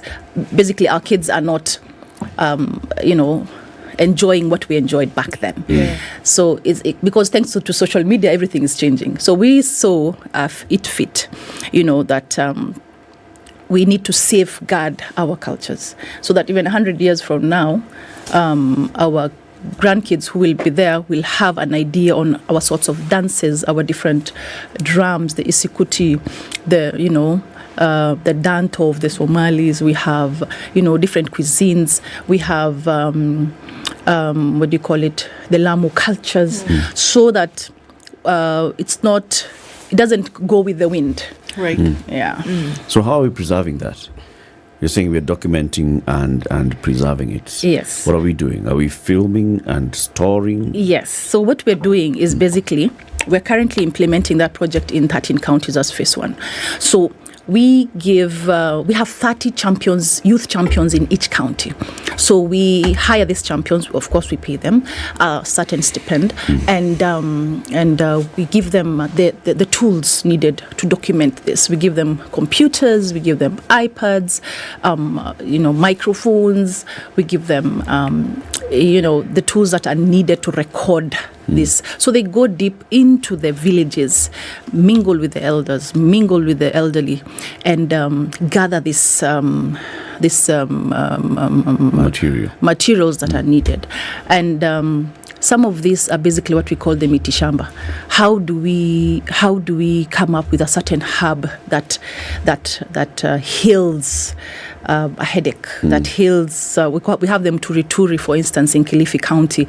They're basically seeds that women take, and they don't get pregnant. They're somehow like a pill used that currently you can get from the supermarket, but now these women use. So when they want to get pregnant, they stop taking them turi. So, but when they don't want kids anymore for a certain period, they use it. So such things, and there are many. There is a tree that actually exudes foam, like omo, like a parcel. So you just wash clothes. So such things. And documentation of this indigenous knowledge, we don't do it without the consent of the counties, without the users, the main, community. The community. So we are trying whatever we can to ensure that these cultures are not eroded. Our heritage seems to be dwindling. There are many sites that we have that, thanks to climate change, for instance, and the weather down in the coast, for Jesus, for instance, we have constructed a buffer wall, which has a beautiful garden. You should go check it out. That we have constructed there. This is basically to safeguard our heritage, and on the other hand, to safeguard our cultures. We've come up with this indigenous knowledge bank. Okay. Are you putting it in a museum somewhere? Like, for example, walk into a museum, maybe at the coast or any part of this country, and find them turi and a story around it, where you can see maybe leaves and the branches of this tree, or even the seed itself, and then there's some content around it, either video content or audio content or even written content around it. Yes. So basically, our intellectual assets as a country are important to us, and after documenting this and putting them in a digital platform, as I was saying, on computers, we put them. Our plan is to put them in museums, and for the end user to use a digitized means to interact with the end product. So we're not just putting and storing them at the county level. This will be put in a system that is accessible. If you walk into Fort Jesus, for instance, if you walk into NMK right here in Nairobi, for instance, so it's a product that will create joy to the person who wants to see, okay, what do the people of Kilifi have that is outstanding, matters, indigenous assets. Yeah, so basically what we're doing is digitizing. Then when you're in the comfort of your county, let's say, wherever you'll be visiting our museums, then you can just access the product. Sure. We often talk about how, government operations would be aligned with education, for example. Some of the courses at the tertiary level have been ignored. There's a lot of focus and attention that is given to certain courses over others. And I see a direct relation here between the courses in the arts, between the courses in culture and preservation, and exactly what is being done at the department level. imagine a situation whereby the preservation of culture that is being gotten into right now is then being led, or at least being contributed to, by those who've gone through a period of education and study in how to do it, in what it's about, and how they can add value to it. Do you think then that there would be more, or needs to be more collaboration then between offices such as yourself, government as a whole, and the education sector, where unfortunately some of these courses are being dropped even at a university level? Yeah. So, you see, culture cannot work in a shell. We cannot be an island and expect to safeguard our cultures as a country. So what we're currently doing is working with the ministry, the State Department of Education, and also the State Department of Social Protection, and programs that reach the children of this country. The storytelling initiatives that we used to have back in the day with our great-grandfathers are more or less being brought to the school setting level. CBC, for instance, you find children having artsy, what do you call it, hobbies, and also artsy talents. So for us, it is more about the future generation, the children of tomorrow, that don't mingle with our cultures, have a platform through this program that we have with the State Department of Education, where we have plays, we have storytelling, and same thing for social protection. So culture decided, okay, we are adults, we have, we have the youth, but the people who deserve more, to be educated more on culture are the children. Because what they see right now is they click on social media. They find kids as young as 8 on social media, as young as 7, and they have iPads and they interact with the Western world.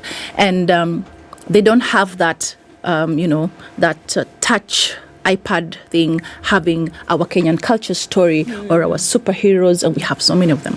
So what we're trying to do is have a digital way that we can work together with education, social protection, to have a platform where our children can, access all these cultures and heritage and history that we have as a country. The entire discussion around cultures guarantees that literally every community that we have in this country has something that they can be proud of, something that they live with and perhaps take for granted, but something which was passed down and which is of significance, and perhaps significant because maybe other parts of the country don't have it. For instance, someone like myself who grew up in Mombasa, you take the coral reefs for granted, but that's a heritage. You also take the beaches for granted, that's a heritage. We hear of the Kaya forest, you take it for granted, it's a heritage. The way people farm and the traditional foods that they grow, that's part of their heritage. Now comes my question. How do you ensure that individual communities in the counties that you speak of, one, understand this diversity and wealth of heritage that they actually have, and how it is that they, beyond the national government coming in, can also preserve, first of all, understand the value, appreciate it, then set into motion the process of ensuring that they conserve it, so that this passing down, because they found it, some of it is natural, so they found it.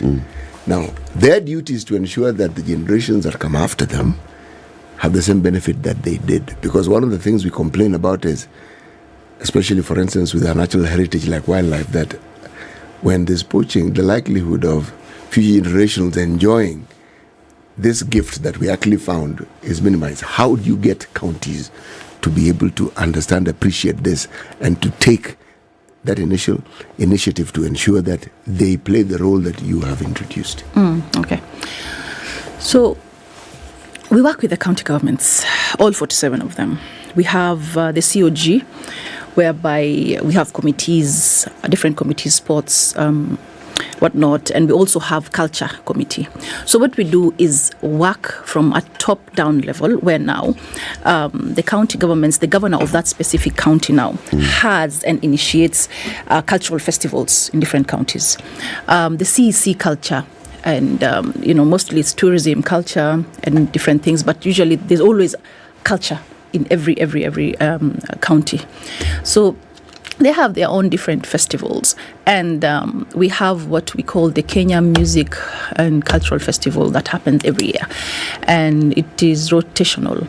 Last year we had it in Kitui County. This year we're going to have it in Makueni County. So there's a board that works on that aspect of the festival. So what happens is there's competition between the counties. So you as Lamu County, you have your festival. You as Turkana County, you have your festival. Rusinga, there's the Rusinga Festival. There is the racing of the Camel Derby.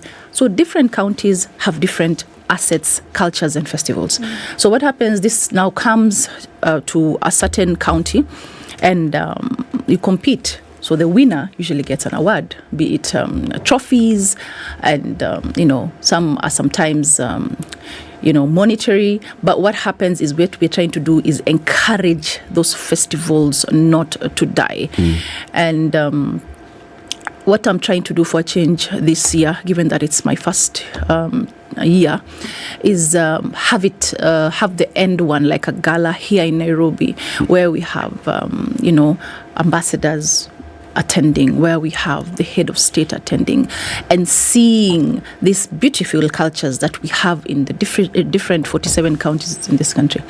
And for that, it will also be a plus for us in tourism. It will be a plus for us in appreciating our cultures. Because the other day I was with a nephew of mine, and I asked him, who's your role model? And he told me Jay-Z.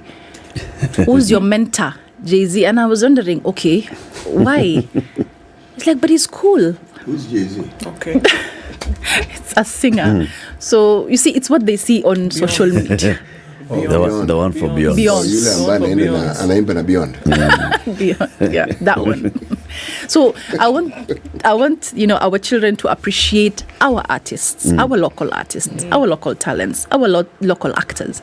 And for us to do that is to make that available for them. When they turn like this, they see a poster and a billboard of our local, superhero. They turn like this, they see our Mekatilili, and they wonder, who's this? Then you tell them the story. So that's what we're trying to do as a different thing in our museums and also as a State Department.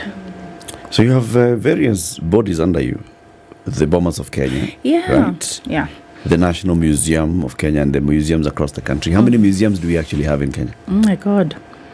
We have 25 museums and 30 heritage sites. So they're different. So 25 museums and 30 heritage sites. Yes. What is the National Museum of Kenya? That's a museum. That is a museum, and it's called the Nairobi National Museum. Okay. So we have the likes of Karen Blixen. That's also a museum. Yes. So mostly our clients... Gede Ruins is a? It's a prehistoric heritage site. Gede Ruins, and we have the Kaya Forest. The Kaya Forest, actually, I was there the other day. We had the repatriation of Vigangos from America. And it was actually a big deal for us as a country because our stolen artifacts and our assets were being returned. The Vigangos are basically spiritual, identities of past or dead people within the communities who are in Kaya Kauma, where I had not even imagined such an occasion or a celebration could happen. And the cultures that we're talking about being eroded are not being eroded at that level. They're being eroded in the civilized, digital counties. So the counties that, for instance, Kilifi, when you go deep into the Kaya forests, they still practice this, the rituals. So when we brought these 85 Vigangos to the community there, they were slaughtering goats, they were dancing, they were drinking the local brew there. And it was a big deal for them. Now imagine if they were that excited about artifacts which were stolen from our country many years ago. Shouldn't we be celebrating, as a country about that? It seems to have been lost. The message seems to have been lost somewhere, because when you forcefully take an asset of mine, something that I hold dear to my heart, and years after so much toil and so much, detail, they're brought back to the country. The people they were taken from were not the ones that are here right now. It's their fathers or forefathers, but it has some meaning, or they have some meaning to that particular community there. So it was a big deal for me, because it was actually my first time visiting Kaya Kauma. And people are passionate about their culture. The culture. Yeah. You'll tell us more about that, actually, about all these stolen artifacts. These ones you're saying they came from America. Earlier you had been in the UK and you did the same. You called on the UK to return artifacts back to Kenya. It's been a big conversation globally about what was taken in those colonial days and what needs to be returned to the original communities. But let's take this break at 28 minutes to 8. Umi Bashir is the Principal Secretary in the State Department for Culture and Heritage. She's here this morning because of that big news that she's just given us, to tell us about the return of stolen artifacts that were taken in the colonial days and pre-colonial, and now being the push to get them back to the local communities, and now having those communities to actually appreciate and continue preserving them. City, we are waiting for tomorrow for the 3rd episode of Faithless to be released on Showmax, but you can still watch episode 1 and episode 2. If you look at the headlines and the clips that try to summarize this show, they talk about sisterhood. But then within this sisterhood comes the challenge. It's a challenge that goes directly to the moral values that these ladies have. Money is found, a lot of it. Suddenly the discussion around the money is that it is theirs, and they found it. And then it becomes apparent that this money was ill-gotten. Now these ladies are members of a church-going ladies. Now, their faith requires that they adhere to certain tenets. Now those tenets are being challenged just by the presence of this money. What do they do with it? Do they own it? Do they keep it? Do they report it? What do they do with it? Now, one of the things about drama that is aired live on TV or in movies is it brings back certain themes that we all struggle with. When is it right to do right, and when is it right not to do right, and when is it appropriate, and what is right and what isn't, and what is justifiable? And also just testing your faith. If you've prayed for money and you come across money, now do you start questioning God? Why is this money here? Should I return this money? What? So you prayed for money? So, Bishop. Okay, www.bomayangu.go.ke is the government's portal for affordable housing, and all you need to do is go to it, and then you see all those. What?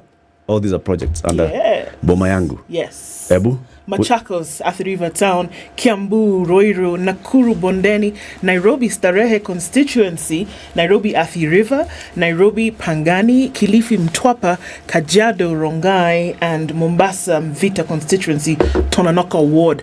These are some of the areas where projects are underway, so that, that 200 shillings that CT paid, right? Is so the then beginning it of unlocks this journey, right? Then you start to save, and you could own a piece from a unit from one of these many areas around the country. It's not even told us the full length of it. So even going out west towards, Nakuru has been mentioned. Homa Bay is one of them as well.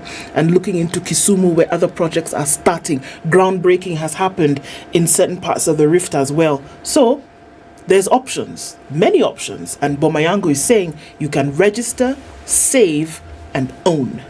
Please do that. Please just go on to bomayangu.go.ke and register. You can also register just by dialing *832# and walk through the prompts. This is the Situation Room, the only way to start your day. London Mulo and DJ Absolute. When the gang is together, you know it's Sugar and spice. great vibes, conversations, a lot of humor. I like to say we don't give an F, we give 3 Fs. You and I are in this relationship, so it is me to tell you who we are. When you ask a chick, how many guys have you been with? She's like, including you. If it's fun, it's funky, it's fresh, you're definitely going to catch it here. I don't know what you do every day from 11 a.m. to 3 o'clock. If I were you, I'd tune in to Spice FM 94.4. I want you on my team. So does everybody else. Yeah. This is the Situation Room, the only way to start your day. The sun is out after a couple of days. It's 12 degrees, highs of 23 and lows of 12 in Nairobi. Partly sunny at 14 in Nakuru, highs of 27, and we'll see highs of 22 in a partly sunny Nyeri at 13. It's 12 and mostly cloudy in Eldoret, highs of 23, and we'll see highs of 29 in a sunny Mombasa at 22. It's 25 and sunny in Malindi, highs of 28 and lows of 24, while at 18 in Kisumu, we'll see highs of 30 and lows of 18.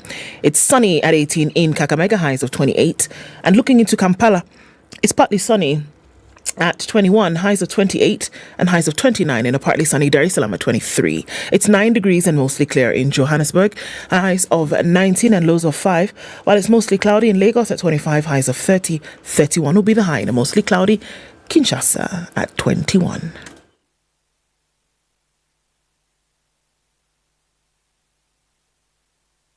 Spice FM. Spice up your life. So, easy streets, essentially, is what we're going to call it this morning, because there's not much happening. It doesn't really matter where you look, whether you're coming in from north, south, east or west. There's no traffic into the city.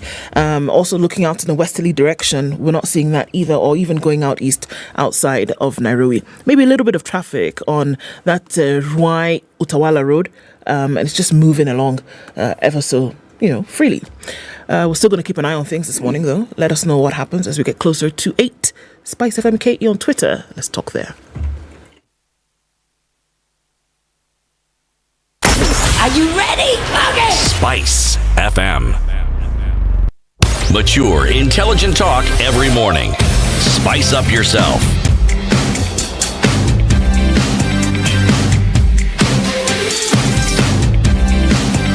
Mornings done right. 94.4 Spice FM, Nairobi. To 8, the conversation continues with the Principal Secretary in the State Department for Culture and Heritage under the Ministry of Tourism, Wildlife and Culture, Umi Bashir. She's here, and you were just telling us, Madam PS, about the returned artifacts. These ones were from America. What's the story behind them? So, Eric, what we're trying to do is make culture cool again. And we realize that we have to enhance the experience of our cultural interactions through our museums and also our cultural centers. And these assets and objects were stolen by colonialists before our independence. These go way back from the 1880s all through to even post-independence. And most of them were usually through religious conversions, where we as Africans, as Kenyans, were practicing, we're not practicing Christianity, basically. What we were practicing was traditional beliefs and spiritual beliefs, and our people had certain objects that we're using.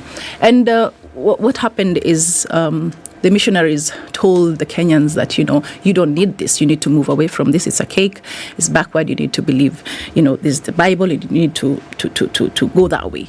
So bring these artifacts, whatever spiritual and traditional objects that you have in your homes, and we will discard them for you. And what happened is that instead of discarding them, they ended up in museums and, homes in foreign countries. Another way is also through trade and tourism. So when during the prehistoric era, what happened is that trade, of course, was going on. There was barter trade, and some of artifacts ended up being loaded in ships and being taken abroad because there's no way this bulky artifacts can fit in your bag and you go through the airport. And there's also the belief that of Kenyans having a certain superpower. Back in 1968, when Naftali Temu won the first gold medal, the Olympics in Mexico. And people realized, wait a minute, maybe there is something that they're using back at home. So we need to get some of these things so that we can fly like them. Yeah, so that's one of them. And, also military interventions where there was the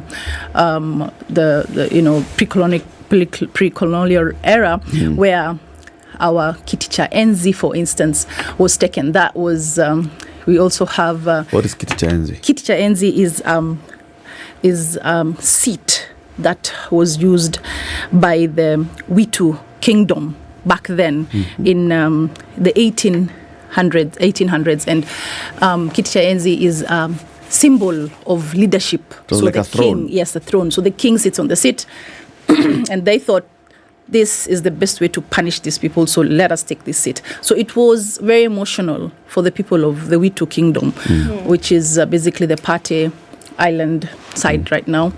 And most people have no idea where Witu is. Start with Lamu County.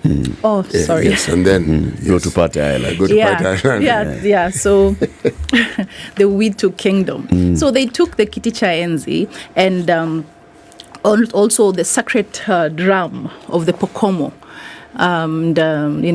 There was also it's called, I think, the Ngadzi. So this is a drum that was used by the Pokomo community to, practice their sacred and traditional beliefs and, the rituals within their community. So when you rip this out of the community and take it with you to your country, sometimes they're kept in their homes, and then eventually as time goes, they're taken to the museums of that particular country and, schools. So there's what we call the Witchcraft Act of 1925, which basically came about because they believed that our herbs, our cultural practices were more of our witchcraft spectrum and not, a normal day-to-day belief. So basically dehumanizing us.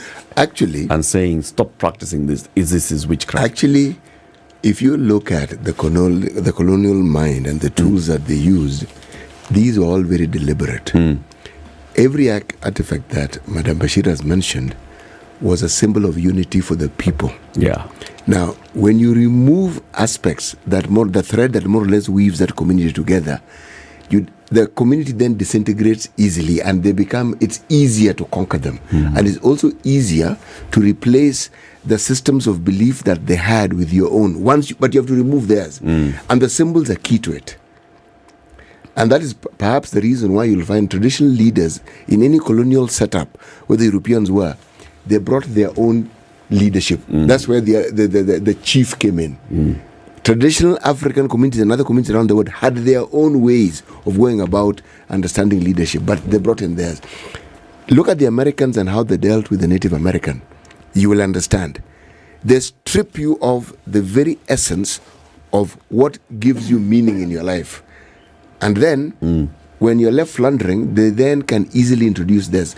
Look at the penal colony that Australia was and what it is that they did to the natives of that particular country, or New Zealand for that matter, or anywhere for that matter where they went. It was the same thing. They ensure that any artifact, anything that is a symbol of unity, whether it's a form of leadership, they erode it, corrupt it, or take it away. What gives you identity? Yes. Is what they take away. They take it away. Now, how do we get them back? Do we have to have a law in Kenya that says we are forcing everybody who took our things to return, or do we have to go to a global court?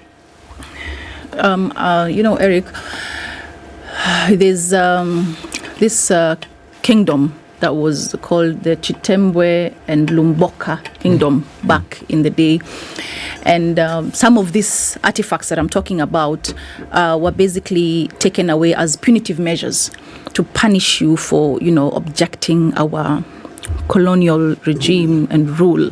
So when you punish me and you take the most important things to me as a community, I tend to bend and oblige. As a country, what we have been trying to do is get these assets back. There are many museums that have our artifacts. We had an inventory in place, an international inventories project that we had some time back with the help of the German government here in Kenya. And this project was spearheaded by brilliant researchers and scientists here in Kenya. And we came to find out that we have close to 32,501 artifacts that are out there in different museums in 7 countries and also almost 30 institutions. So we asked ourselves, how do we get this back? You see, Eric and team, there's always that, there are laws of the land. You cannot just go into their museums and remove these artifacts and come with them. Other countries, for instance, the museums in America, the ones that returned the Vigangos, did that because of diplomatic relations and diplomatic conversations that have been going on for a very long time. Others are still holding on to our assets in their museum, some displayed and others not displayed, because of the laws of the land. For instance, the British Museum Act of 1964 is a hindrance to the repatriation and restitution of our artifacts. And unless that act is repealed and unless that act is changed, there's nothing we can do. What does it say? It says that whatever is in the possession, whatever artifacts and assets that are in the possession of the British Museum belongs to them. So whether they took it from you or not, it doesn't matter. What? So what we're trying to do is get it repealed by using the MPs that are there, the Black Caucus MPs in the parliament, to see how we can, get them back and repeal this act. That aside, the other day I was in Britain and we're trying to get some documents from their archives. And we saw many things that had been erased or covered to make it look like the British were not actually, did not do certain things prehistorically in Kenya, and we asked to have this documentation back. But you see, their laws don't allow that, and it can only be done from 100 years from the day that they were taken from Kenya. So by the time you hold me culpable, I'm long gone. By the time you get who was behind it or whose name has been erased, because that's what's happening, they're blocking out the names and redacted. Yeah, basically reduction. So but you see, at the end of it, all is not lost, because what we have as a country is strong diplomatic relations with the British, with the Americans. So through the Ministry of Foreign Affairs and also Diaspora Affairs, what we're trying to do is have a sitting on the table.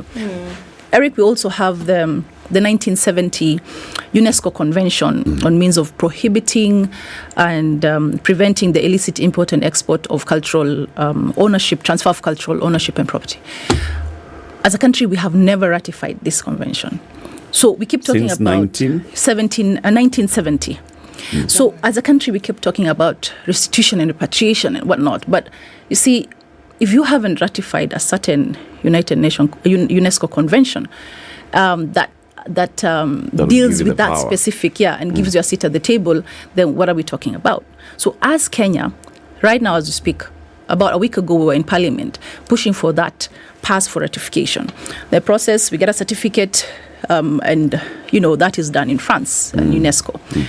So that will be a great thing for us as a country, because after that, then we start working on the legal and policy framework on how to implement that. But then, most of these countries that we're talking about are members of UNESCO, are they not? Yes. Right? And they have ratified this particular convention in their own countries. Yes. And UNESCO pushes for the preservation of cultures wherever they are.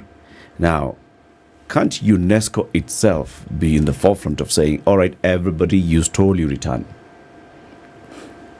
You have something you know very well that this one does not belong to you, or we are preserving cultures. If this is the culture of a certain community in Kenya, please let us preserve it in Kenya and not anywhere else. Ask yourself the question, Eric, when these conventions are written, or the structures that we use to form these conventions, the voices that lead in the formation of these conventions, are they our voices, Well, the voices. Whose voice are precisely? they? And so, if you know the voices, then you'll understand whose interests will be taken care of before others. See, ours then doesn't become a primary interest. For instance, if you look at the United Nations, the UNESCO's World Heritage Sites, okay, Italy is said to have some of the most, in fact, probably the most in the world. When you talk of heritage sites, you need to go to Egypt because the pyramids stand out.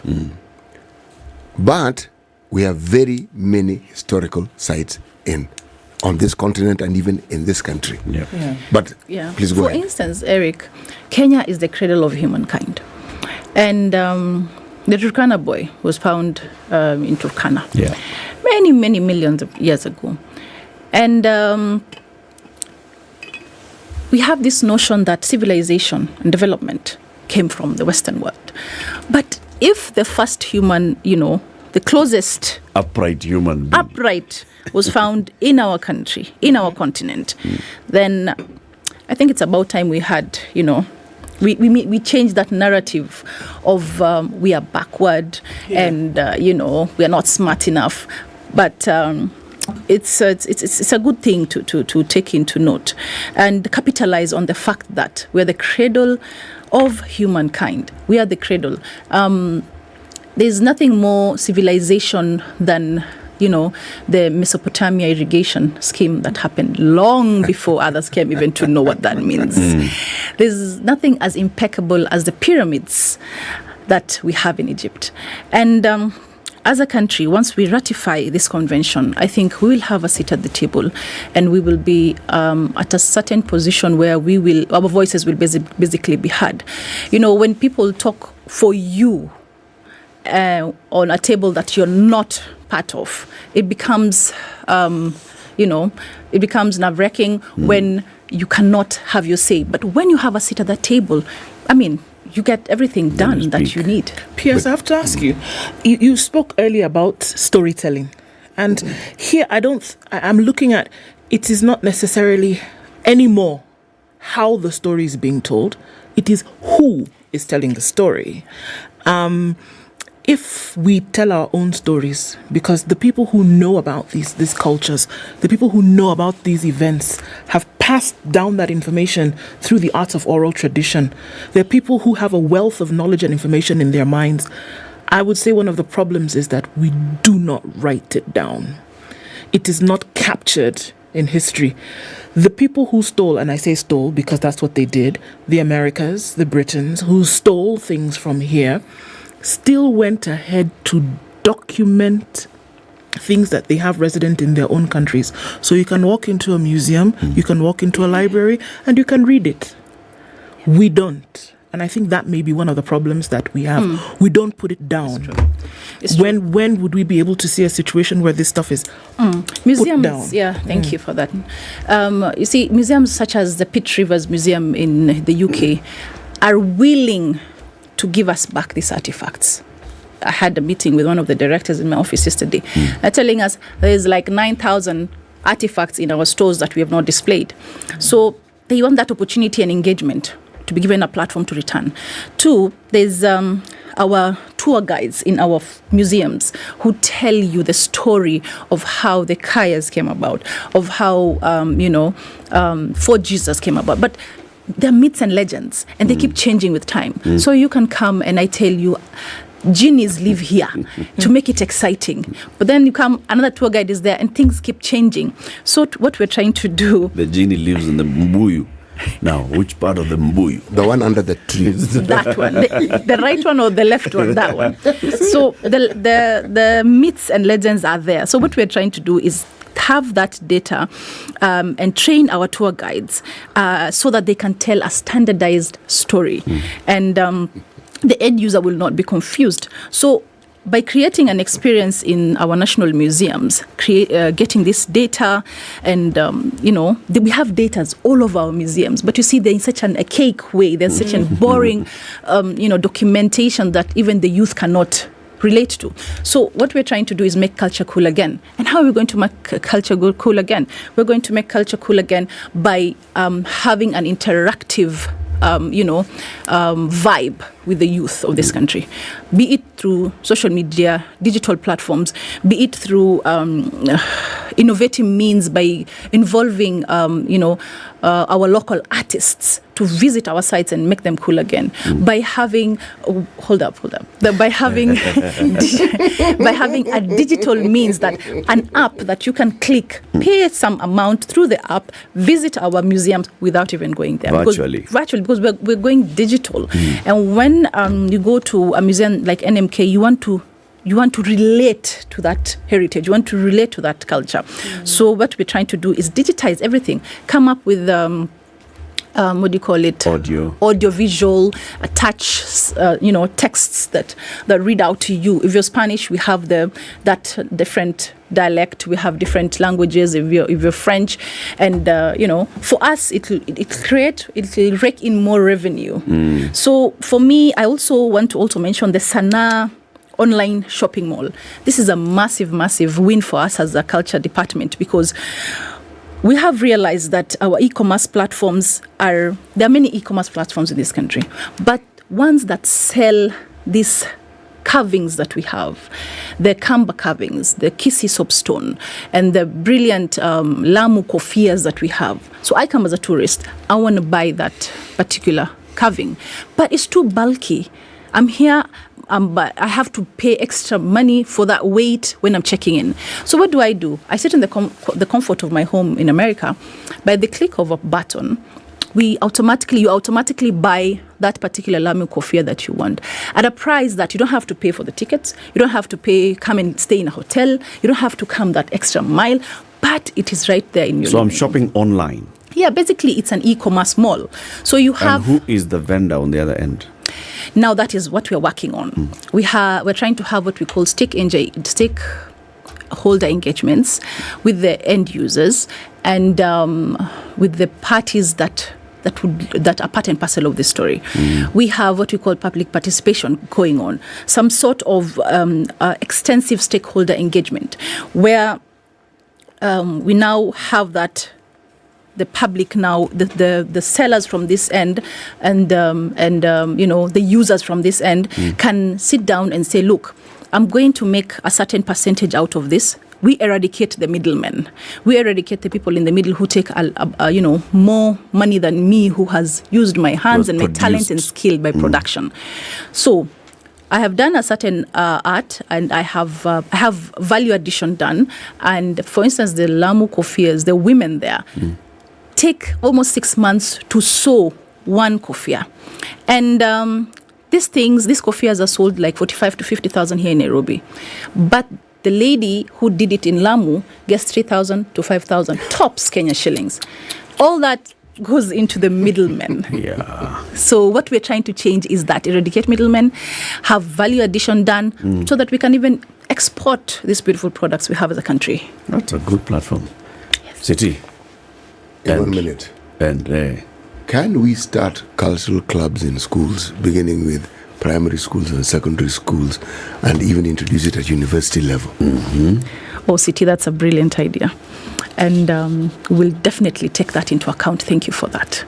Cultural schools, just like we had the wildlife clubs, that Journalism would be brilliant. club, wildlife club. And that would make culture cool again, definitely. Yes, it would. Yes, it would.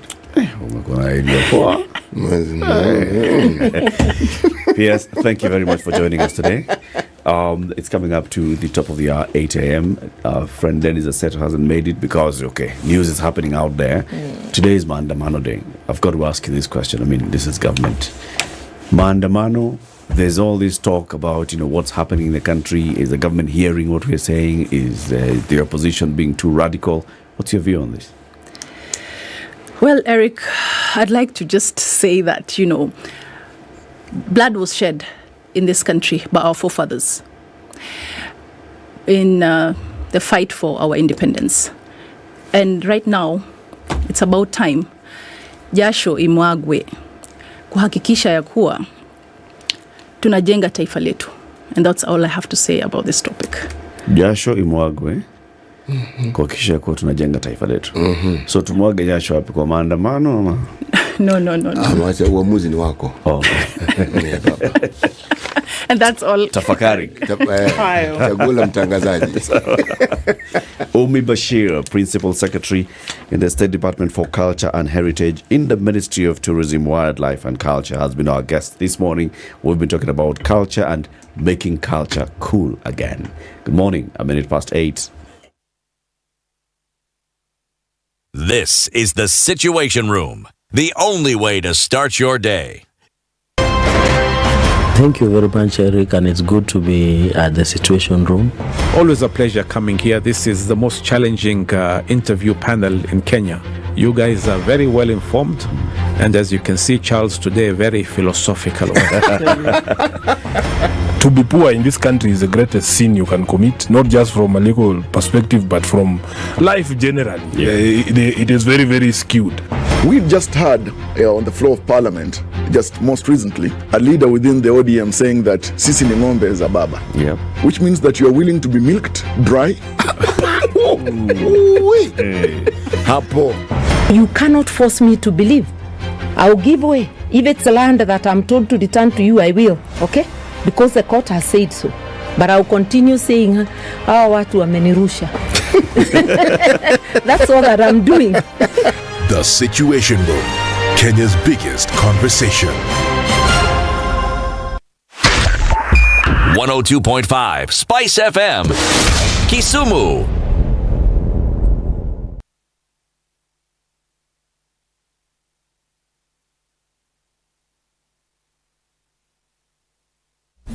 You think you can guess the year? 2007. That's when the theme song, that's when it premiered for the James Bond movies. You're half correct. But in terms of guessing the year?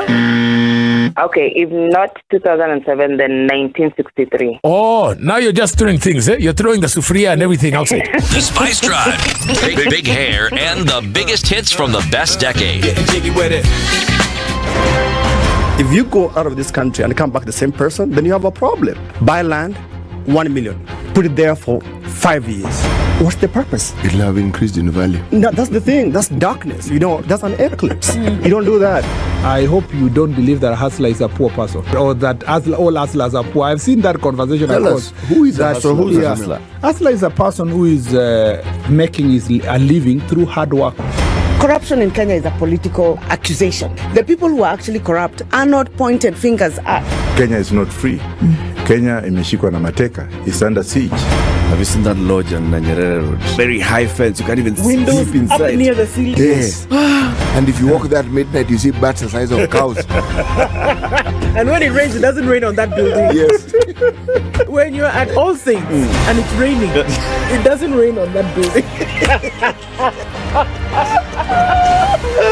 The things people will believe. The Situation Room, Kenya's biggest conversation.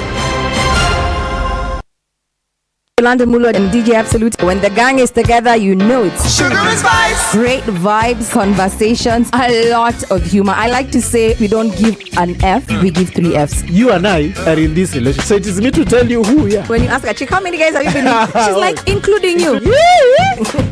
If it's fun, it's funky, it's fresh, you're definitely going to catch it here. I don't know what you do every day from 11 a.m. to 3 o'clock. If I were you, I'd tune in to Spice FM 94.4. I want you on my team. So does everybody else. Yeah. Spice FM, Nakuru.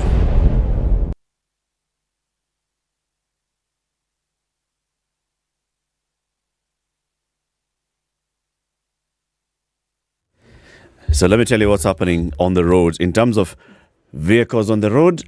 Not many vehicles on the road. In terms of what else is happening on the roads, and that's what we want you to tell us. What exactly is happening on the road outside where you are or where you've tried to pass this morning? So we're seeing a lot of activity in some areas and minimal activity in others. And this is not vehicular activity, but human activity in terms of people who've come out, they are milling around the roads, people who in some areas trying to barricade the road and police presence in areas.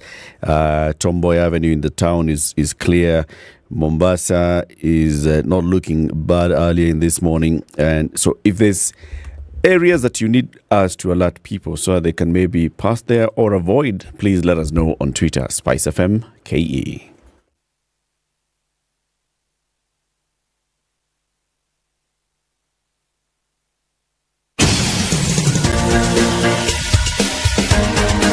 This is The Situation Room, the home of hard-hitting political commentary and penetrating insights about the state of the nation. This is a talk radio experience like no other. The Situation Room, a place for hard truths, debates, and elevated conversations. The Situation Room, witty, political, engaging, deep, controversial. In the room, we have C.T. Muga, researcher, academic, seasoned political observer, a fountain of wisdom in these politically uncertain times. Ndu Okoh, Nigerian by birth, Kenyan by choice, communications expert, Pan-Africanist, a truth seeker and believer in people power, and Eric Latiff, agent provocateur, the man in the chair, seasoned journalist, news hound, a man who believes in punching up, not down. This is The Situation Room, the only way to start your day. Vice FM and KTN, home and online on YouTube and Facebook on this 19th day of July 2023. It's Mandamano Wednesday, and we hope that everybody stays safe. Those who are going out to Andamana peacefully. The police who are observing and making sure that there is security, please do so as well peacefully. And if you see anybody who's likely to cause skirmish, call them out. All right? So then this day doesn't end the way many have predicted it would end. Please, let us not shed blood in this country. Hiya, Colgate is reminding you that please also help them to help 150,000 people get access to safe drinking water. And all they're doing is basically they've worked with partners and they're identifying various communities in the country that are in dire need of safe drinking water. And they've worked with those partners to sink wells. And then they'll have those wells operational and activated so that people can go to those and access water from those areas. So what do they ask you to do? All they ask you to do is go into Naivas, buy a tube of Colgate, and for every tube of Colgate that you buy, you're actually helping in that project of identifying, not on identifying, but of supporting the sinking of 30 water wells for 150,000 people. This is just a new phase of this project. They've done it before, they're doing it again. And CT, you did the Bomayangu registration yesterday, star 832 hash, right? And it asked you, please put in your surname, and you put in your name, Muga. And they put your ID, and you put your ID 246-5550. And then they told you, welcome, Charles. Then Muga. Pay 200 bob. Please pay 200 bob to activate. And you get the 200 bob. You pay 200 bob. Then now, a whole new world opens up to you. A whole new world of possibilities. Houses here and there and here and there and here and there. The thing I liked about that particular portal is the speed with which it opens. It's very interactive. I mean, you click information. Not one of these things where you click, go for a walk, come back, recite a poem before it actually moves on to the next one. No. It's immediate. Yes. And you're able to then see the projects that are underway. Yes, you are. Yeah. Yes, you are. Yes, you are. Okay. We have a guest in the studio, John Allan Namu, investigative journalist and founder of Africa Uncensored. There you go. Yes. Karibu sana to Kenya's biggest conversation. Asante. Good to have you again here. Thank you for having me back. Yeah. Thank you. It's always a pleasure. Asante. A lot's happening in the country, John. I've got to start with just asking you off the bat. I don't know. I feel sad that we are back here. I feel like I was just saying when we were about to go on air. I feel like it's an incredibly important time and an incredibly strange time for this level of selfishness. I don't understand what it is about the signs of the times that our political class just doesn't seem to see. The wolf is at the gate, right? In fact, there are several wolves. Several wolves, yes. Right? And here we are bickering, and in fights that may be couched in language that seem to be in the public interest. But if we're really honest with ourselves, if we're really, really honest with ourselves, whose interests? There's nothing about public here. Whose interests are we fighting for? Whose interests are we demonstrating for? You might be going there in all honesty to demonstrate, and it is your right. And I agree with the fact that people need to go and picket because it's a tough time for everyone. Yeah. But surely, I mean, the way things are being couched right now, the language, the brinkmanship, that sort of thing, it's language for a completely different time, different set of circumstances. And I just don't think that our political class especially appreciates just how deep in the mud we are as a country, but also within a very tough global context, so. Wouldn't you say that perhaps what we are now seeing is something we need to be cognizant of and we need to take full stock of? Because you then see your leaders in their true element. That's true. And then you place yourself in a position where you can determine through the action where you fall into the priority list. You, as a Kenyan, who is supposed to be represented by these people. That's true. But then CT, I would ask, and then what? Right? So now I know that I am far down the pecking order in terms of their priorities. And then what? These are still the people who need to legislate. These are still the people who need to lead and get us out of the mess. They're still the leaders that we chose, for better or worse. And then what? It's a good. This is where we get in this one. John Allen, you've asked a very important question. Now, thank you very much. Thank you very much. But I mean, it's a dilemma for all of us to resolve. It is a dilemma, but it's a dilemma which has direction. You know why?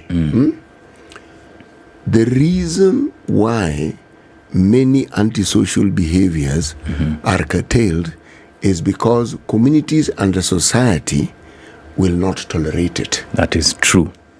That is fact. We tolerate all this nonsense that our political leaders throw at us. We tolerate it. And in toleration, we may not see it, but we seem to be enhancing it. We are enablers.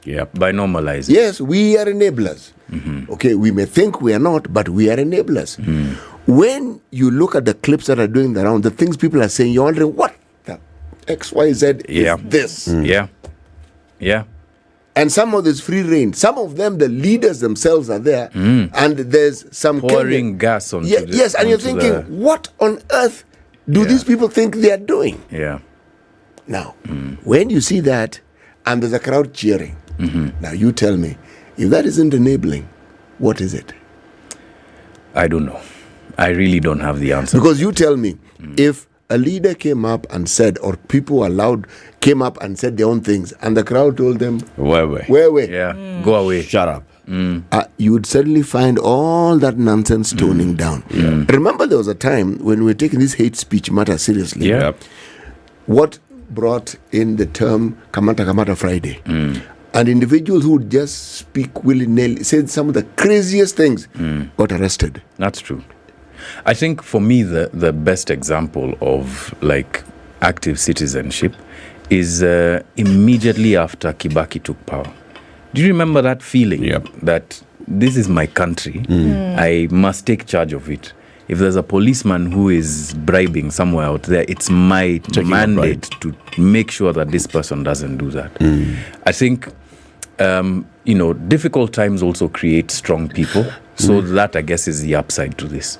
We must find that strength as a country to now actually tell these guys off and tell them this is not how we want to be led. We want a country in which our futures are secure, our children's future is secure.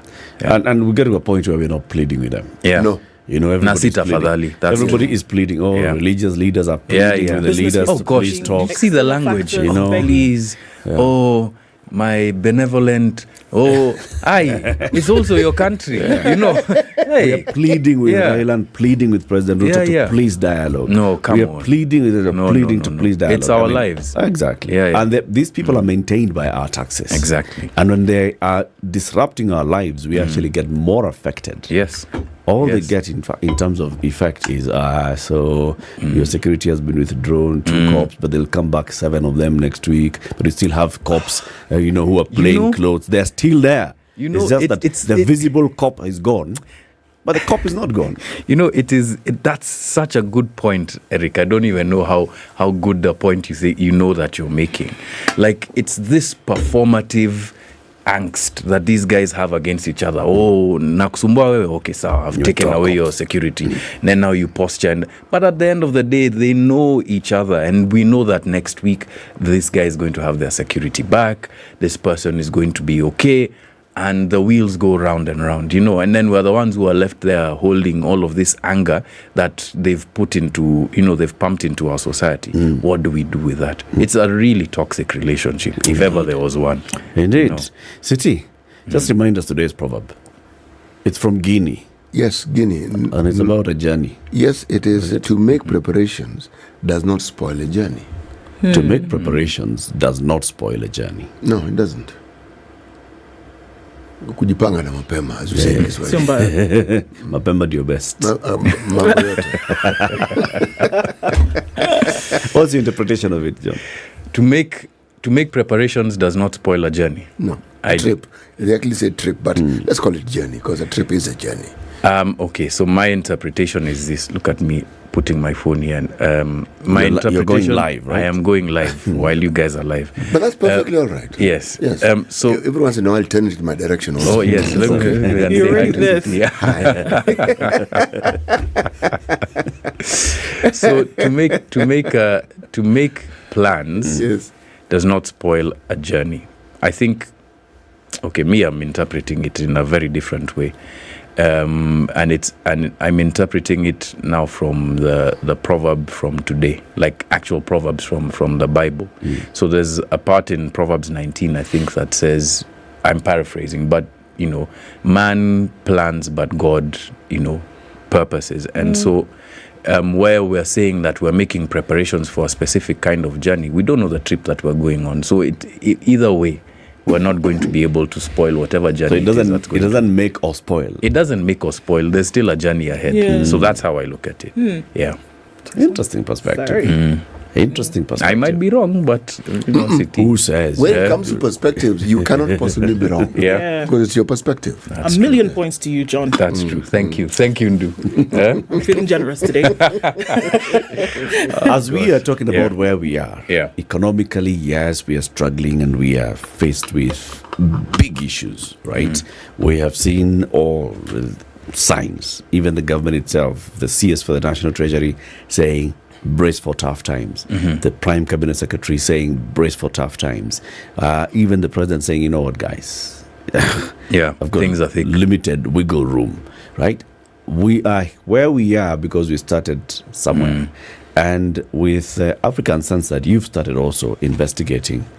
This thing we are saying that, you know, our debt is almost 10 trillion shillings in a 13 trillion shilling GDP. How did we get here? Do we actually have this debt and all? Tell us about it. So it's one of the most... Okay, let me put it this way. Looking at our debt situation, you get a sick feeling in the pit of your stomach, because what you're finding, what we are finding as we just look back and trying to analyze where we've come from, is such deep disregard for this country. Such deep disregard for this country, to the extent that you manipulate laws, you manipulate legislation, you take loans that you're not supposed to, you switch around the terms of loans, and in an incredibly in a fashion to say that you don't care about where this country is headed. That for me is a big thing about the series that we're doing. So let me give you an example, right? From a story that I'm thinking about whether I'm going to put it in there. But there's a certain prominent road, right? And it's not the expressway, because that one has its own drama. But there's another prominent one. There's a certain prominent road that leads into the countryside that was financed by one of these multinational development banks, i.e. Kenya took a loan to be able to finance it end to end, right? So we've taken a loan. Then somewhere on our books, we go to the local market, borrow from the banks to pay for the road that was financed by the loan. So we've borrowed twice, basically. Right. And this is not 10 million or 20 million. This is hundreds of millions, if not billions of shillings. John, sorry, I'm going to need you to say that again. So We Road go to a project. bank. Road project Right. is designed. It's legitimate. We go to a bank, a multinational bank. We borrow from that bank, right? We get the money, at least phases of the money. In our budget, we say we have taken from this bank, right? Then we go and borrow from the local market. So we issue a bond, like an infrastructure bond, right? And then borrow from the local market, from guys who buy bonds from banks, etc., right? To finance the same road. Road going worth into the billions, right? So we've borrowed twice, yeah? So we've borrowed from the multinational bank, we've also borrowed from the local market, and that money that either comes from the local market or from the multinational bank cannot be seen where it's gone. Wait. So, is the road built? Partially. The road is partially built. Partially. The road is not finished. I was on that road a month or two ago. But the money was given in full. The money was given. That road, John Allen, was to be finished in January last year. It was supposed to have been finished maybe like a year or two ago. Yeah. I mean, as we continue talking, I can already see what you can see the road that you're talking about. Going down the road. And you understand how important it is. Folks, Yes. which part of the country is this road? This road leads into... It heads north. Yes. Okay. It is part of the Great North Road. Okay. Yeah. Even I can see the road. You can see the road, right? And I can see it incomplete. Yes. So, in the books, we have taken a loan from this development bank to build the road. Yes. Do the books also say that we have taken the infrastructure bond, or whatever name of the bond, to build the same road? Yes. Or do the books say we have taken this so that we can refinance the loan that we have, blah, blah, blah? It's to build. What are we refinancing? What are we refinancing? It's to build the road. Like, you see, that's the thing, Eric. And what's the difference in the amounts? How much? No, it's the same amount. Okay. It's the same amount. Okay. So $1 billion from A and $1 billion from Let me tell you, local. Eric, when I saw this, I looked at the summary of all of the work that I've done as a journalist, and I thought to myself that all of the billions or millions of people that we've exposed pale in comparison to the kind of mismanagement that we have endured over the past 10 years. You see what, remember that gentleman from Ghana who was here, I think, was it last week? Yes. Yep. Exactly what he was saying happened in Ghana happened here. Exactly. Only that we didn't build a cathedral. We didn't build a cathedral, but we built private cathedrals for people, I'm sure, in their homes and swimming pools, and financed their offshore banking accounts. We did all of these things, right? But what for me, and maybe just to switch focus a little bit, seems strange, and here now we're talking at continental level. I was just thinking about it as on my way here. Doesn't it seem strange that we can have exactly the same situation as another country? Exactly. Yeah. Right? Doesn't it seem strange? And it's not just 1 or 2 or 3 countries. Look at the number of countries that have taken Eurobonds since 2013. By the time we were joining, the time we were issuing our bond, 11 countries had already taken. 11 African countries. 11 African countries. Where are those countries How many right of those countries are struggling with debt? Oh, are you kidding? Nigeria has just the other day said that it cannot feed its people. Can you imagine? A country of what? 200 million plus? Yes. Saying that it cannot feed. That is a recipe Food for crisis. disaster. But who benefits from this disaster? That's the bigger question we also have. And how local are they? Exactly. Right. Because, I mean, you're talking about, if it's all these, then definitely. It can't just be one player. It can't here. just be some local players. Yeah. They've got to be, a bigger cabal. It's quite. So, anyway, go ahead. A couple of steps back. So you have been doing this investigative journalism on debt and the debt situation, and now you're releasing it in bits. Indebted Kenya's journey to a debt crisis. Right? Have you completed your investigations, or are you still doing them? Pretty much. And how long has it taken you to actually dig into this? Well, it hasn't taken very long, fortunately. I think maybe maximum about 3.5 months at maximum. The good thing is that a lot of the content that we just needed to scratch the surface was already there. So part of the story that we're telling, it's part investigative but also part analytical. the reason that we've broken it down into bits is because we thought that it's important for Kenyans to be able to walk through the story slowly and understand why this loan is connected to this debt and this decision is connected to that consequence, and being able to just put it all together at once. It might be satisfying for someone to watch all the way through, but I think for us it's more public education about where we've come from. So yeah, in large part the investigation is complete. There are one or two things that I think we will add to the final part of the investigation, which will be out in 3 weeks. That has to do now with the nature of the Eurobond. But largely what we wanted to do was track all the way until William Ruto becomes president. But you see, now there's so many things that have happened in Since just then. these 10 months. And now I'm thinking, gosh, do we need a fifth part? But what the story is essentially is it's really, unfortunately, a story of really deep mismanagement of this economy, paired with corruption and the use of debt both by locals and I'd say, even though we don't have this in our story, I'd say also by certain foreign interests to ensure that Kenya is in the situation that it is today. Because it is of benefit to some folks for Kenya to be in this position. It is of benefit. It's always, someone always benefits. What's the benefit?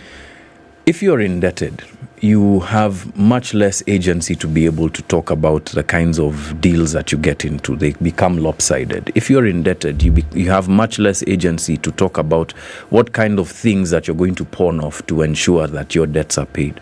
If you're indebted, there are certain strategic geopolitical interests that you must bow to in order to just remain part of the international community. But I think worse still, if you are indebted, you are not able to deliver for your people.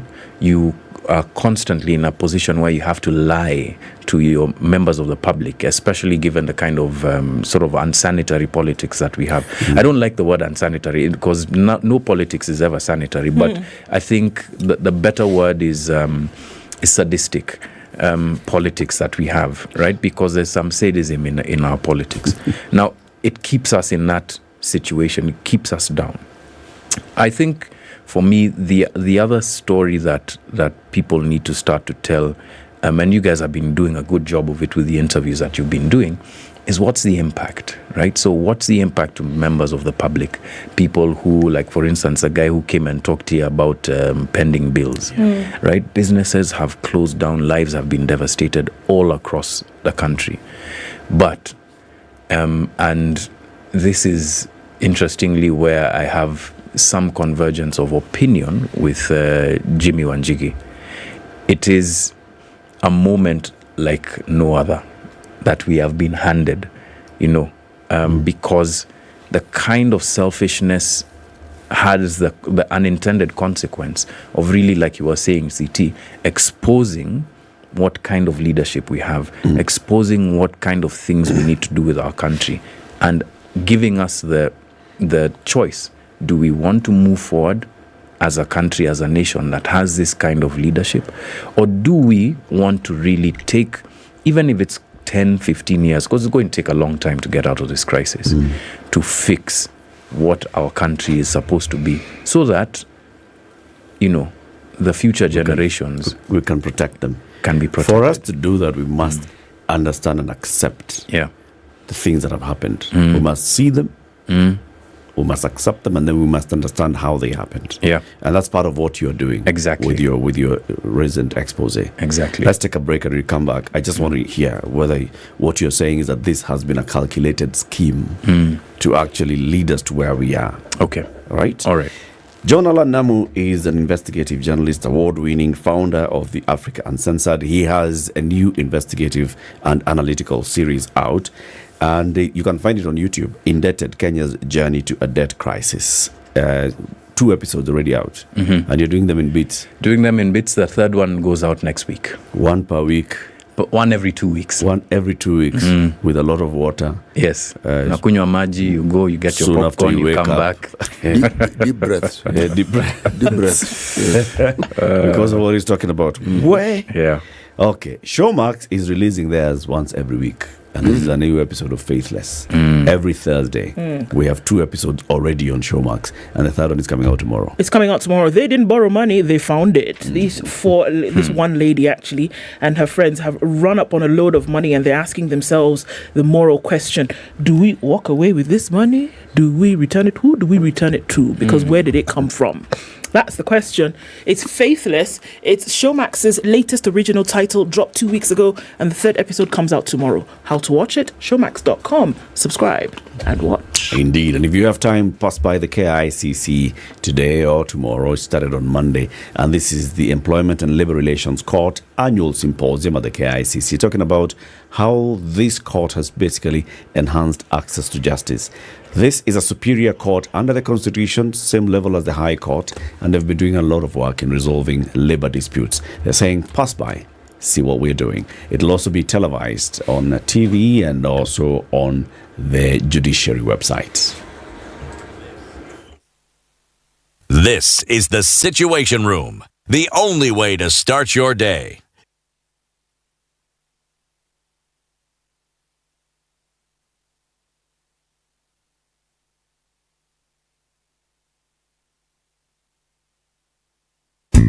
It's that time again when we get to gather around and marvel at the great engineering, raw power, finesse, and sharing our round motor love for motoring at the annual Digger Motor Show 2023.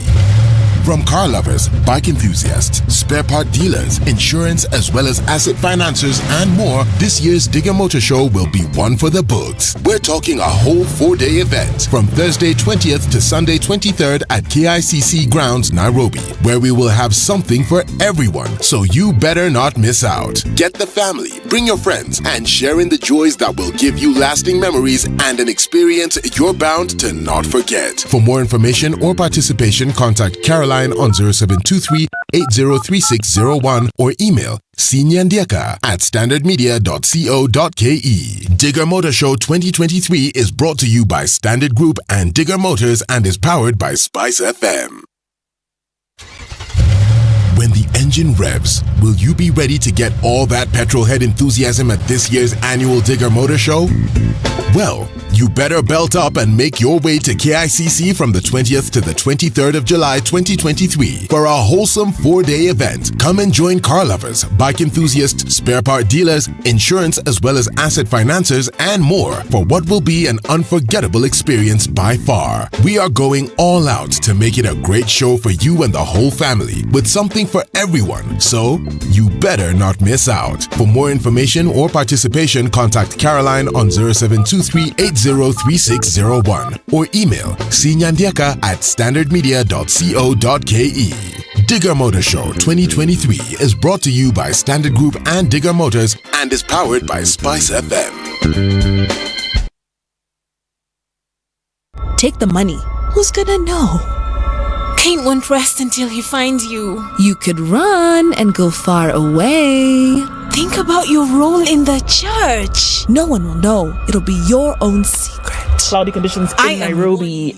We'll see highs of 20 and lows of 12. It's sunny at 16 in Nakuru, highs of 27, and we'll see highs of 23 in a mostly sunny Nyeri at 15. It's sunny at 14 in Eldoret, highs of 24. 23 and sunny in Mombasa, highs of 29, and we'll see highs of 28 in a sunny Malindi at 24. It's 22 and sunny in Kisumu, highs of 30, highs of 28 in a sunny Kakamega. It's sunny at 24 in Kampala, highs of 28, and we'll see highs of 29 in a sunny Dar es Salaam at 24. 11 and sunny in Johannesburg, highs of 19 and lows of 5.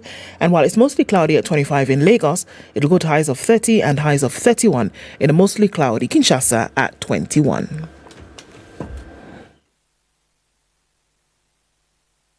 Mature, intelligent talk every morning. And right, 94.4 Spice FM, Nairobi. All right, so traffic is not delivering too much of an issue this morning. Just a little bit of it here and there as you're trying to get into the city. But more or less, people are going to be able to get where they're going today without a headache at all. All right, it doesn't matter really where you are. Just folks trying to be careful as we see things opening up here and there closer to the end of traffic hour. Where are you? Talk to us on Spice FM, KE on Twitter.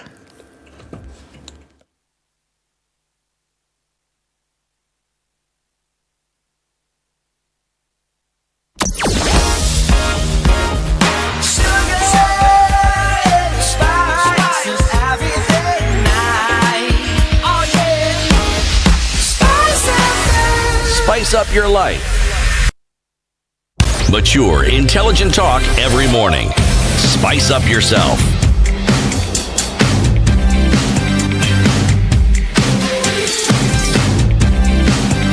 Mornings done right. 94.4 Spice FM, Nairobi. And CEO of African Censored, talking about new piece and new series that he is releasing. Doses and doses, a single dose every 2 weeks. Indebted, Kenya's journey to a debt crisis. African Censored has been investigating our debt situation in the country. And basically what Jonathan Namu has found out is that hii Kenya ni nchi ya majambazi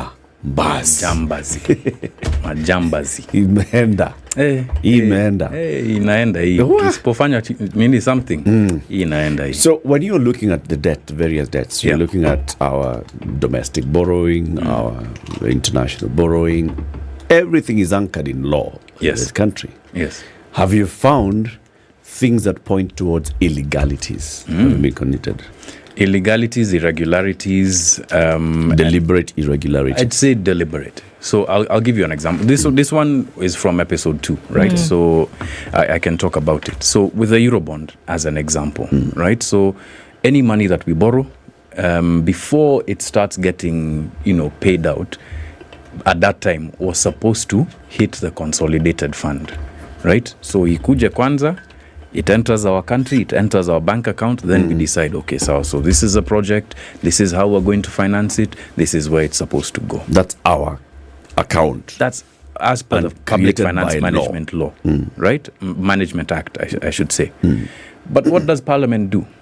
It changes certain parts of the law to now say that people who, various people, there is various categories of people who've been listed there, who as long as they're part of a bilateral agreement, a government-to-government agreement, then now you can be paid directly from whatever sources, right?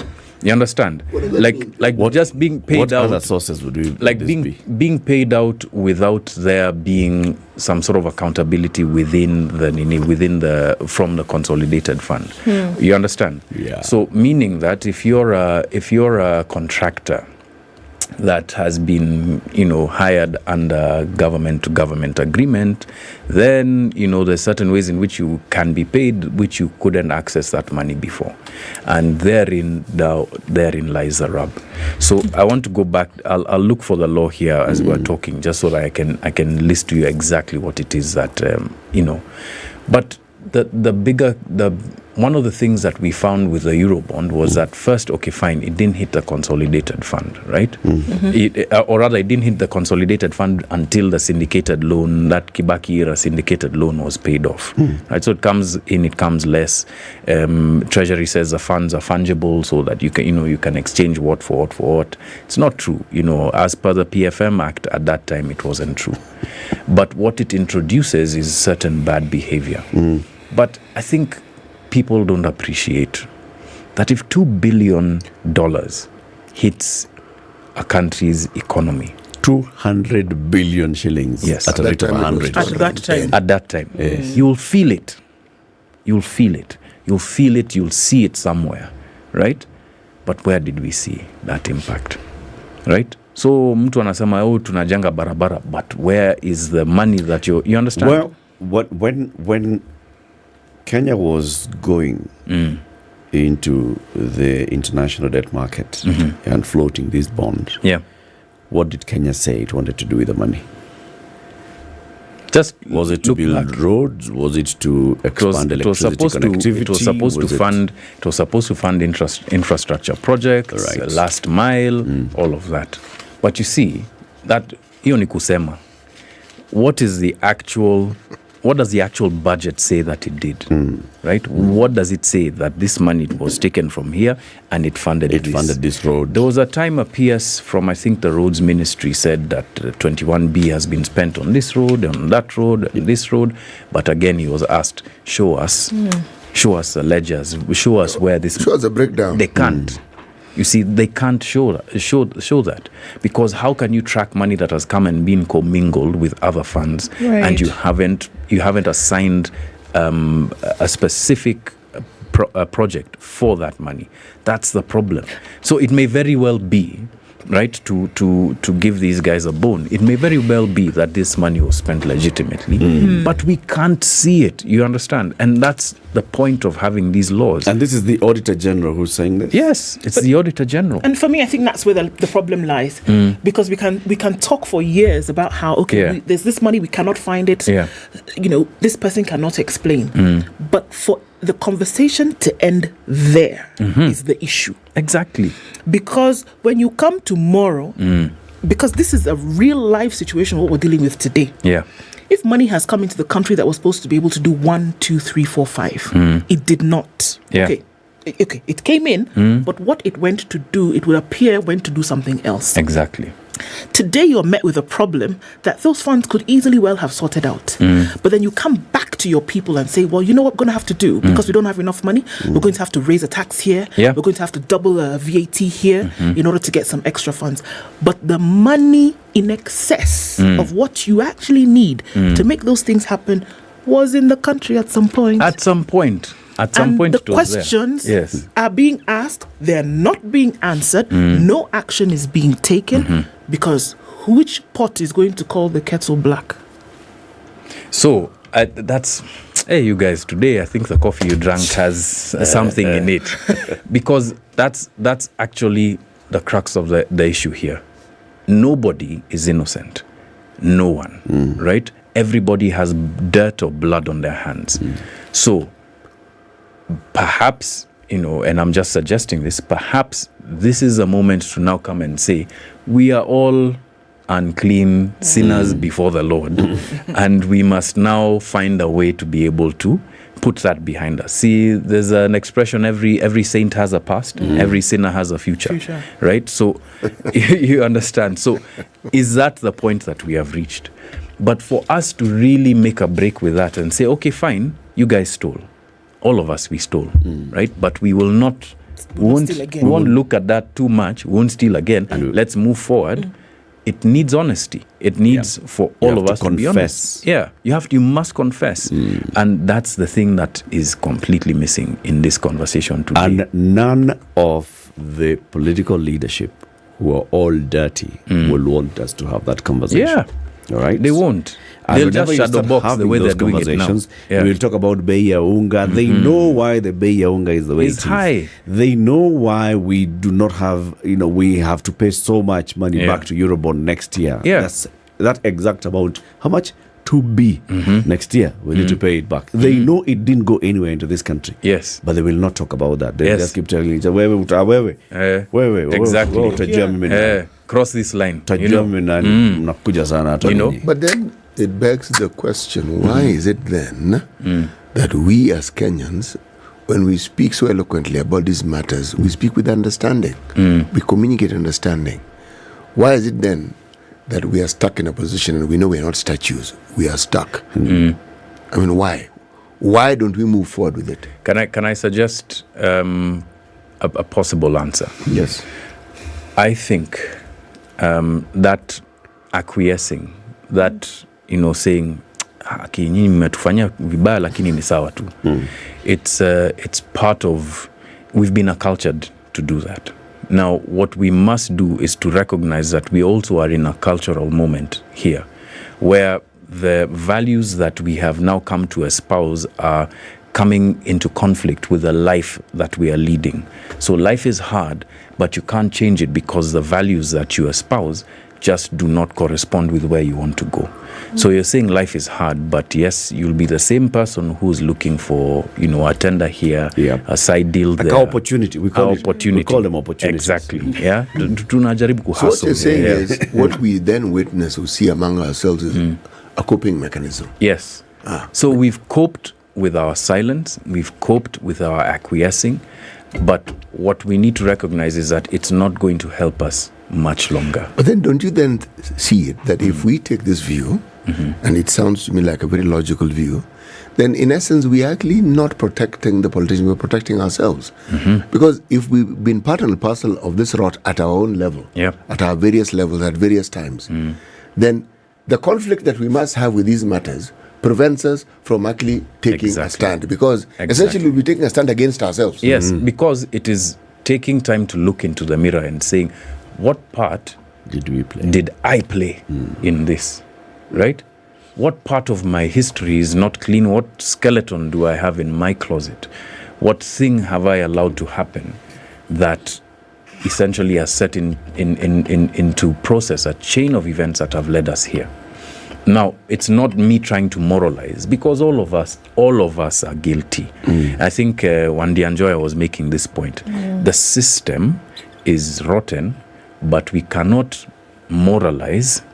You understand? Yeah. We cannot stand and say, Winimbai, because all of us at some point in time have played a part in this. Yeah. So the big conversation that we must have as a country is that, okay, sawa, how do we then now create a new culture? And cultures are born from the margins of society. But we must do so, John. We must. And we must do so by, first of all, acknowledging the degree of culpability. Oh, yeah. Okay. Yes. I mean, there are those that actually participated in scheming to steal, and they stole. All right?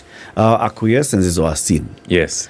Our cheering and clapping for them because of the smoke screen that they had given, that's our sin. That's our sin. But we did not say, let's all go to the European market and float a fake bond. We did not say, let us take that money and steal it. We did not say, let's amend this law so that then we can pay ourselves out there. We did not say, there's somebody who did, and we must pinpoint that person and hang them at the cross. Did we, as it said in the law, did we aid and abet? No, not directly. Not directly. Actually, not directly. Not directly. You see, if as individuals we all bear our own cross, so to speak, since our analogy today seems to be biblical, then we acknowledge, I bribed the policeman. Yeah. I made sure I bribed the headmaster. That's mine. Now, it doesn't mean I then eliminate myself from the people who can point and say, actually, that's mine. But yours is this. Yeah. Because the crimes we speak of, our laws even distinguish them. They are what we call petty crimes. Exactly. Yeah. So what I think needs to happen in our politics right now, it's that, in the art of war, a golden bridge, right? For your enemy to cross. So that nobody feels like they've lost, right? Each of us now go back with our pride intact. But then what needs to happen next is, okay, sawa. Now we say where the bodies are buried. And everybody puts their hands up. You're clearly a God-fearing man. Yeah. Yes. Why? No. I am a lot more vindictive than you. No. Even I am not accepting this. I'm saying, There's the Gachacha court and there's the Arusha court. That's what I'm saying. Right. Gachacha is for us now. No. We voted for these guys. What I'm saying is, let us take some buggers to Arusha and say, you guys, you financed the butchering of our people. That's true. Let us take Kabuga wherever he is now. For this current situation that we're in right now, watu waseme, okay, sawa, tumepimana nguvu, none is stronger than the other. Go back to your barracks. Now then, we say, okay, now let us account for where these bodies are buried. And everybody on every side must put their hand up and accept the consequences of what it is that they have done. If you stole money, if you stole billions, if you financed violence, you understand? If you engineered the stealing of an election, then you must pay. And it doesn't matter who it is you are in society. Yeah. Whether you're the former president, the current president, the former prime minister, anybody of that level, you must pay. Yeah. Because that's the only way that I guess Kenyans will be given license to then now breathe afresh. John, there's a president in East Africa called Paul Kagame. Yes. Every time he's referred to, people talk about authoritarian rule, dictatorship. That president clearly demonstrate what a president who has his people's interests at heart does. Okay? You see the rule of law, it actually works. The human element that sometimes doesn't bring about perfection, it always exists, but you see it. You may say they are false. Again, you'd say, where human beings are, there must be faults. Otherwise, they can't possibly be human beings. Yeah. But you see, it's not something that you talk about, and it isn't part of a riddle. It is as clear as daylight.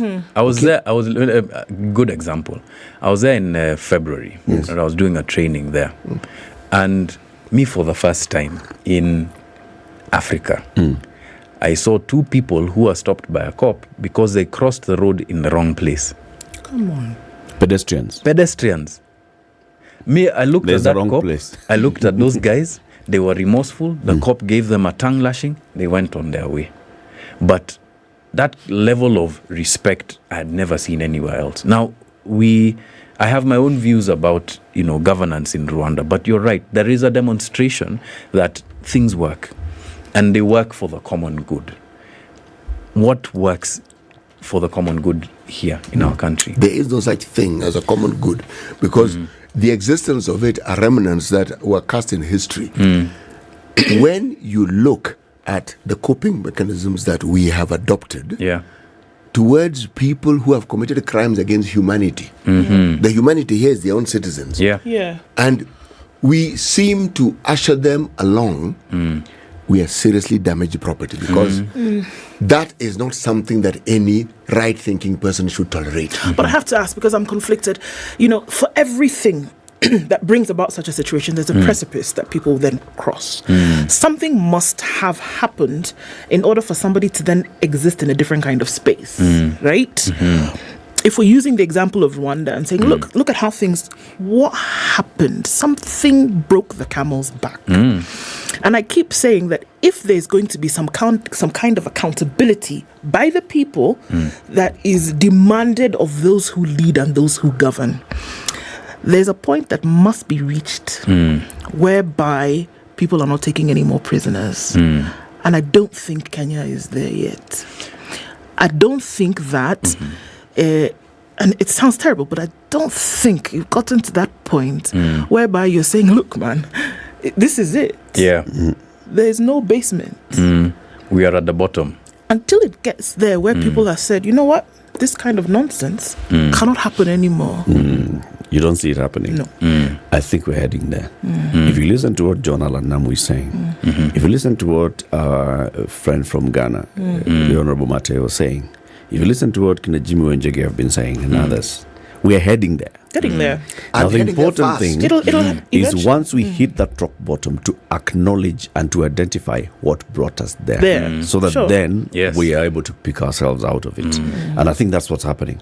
So it's important that we keep having this conversation, because for sure we are heading into heading there. We're heading into that point. So when we get there, all of us will know, okay.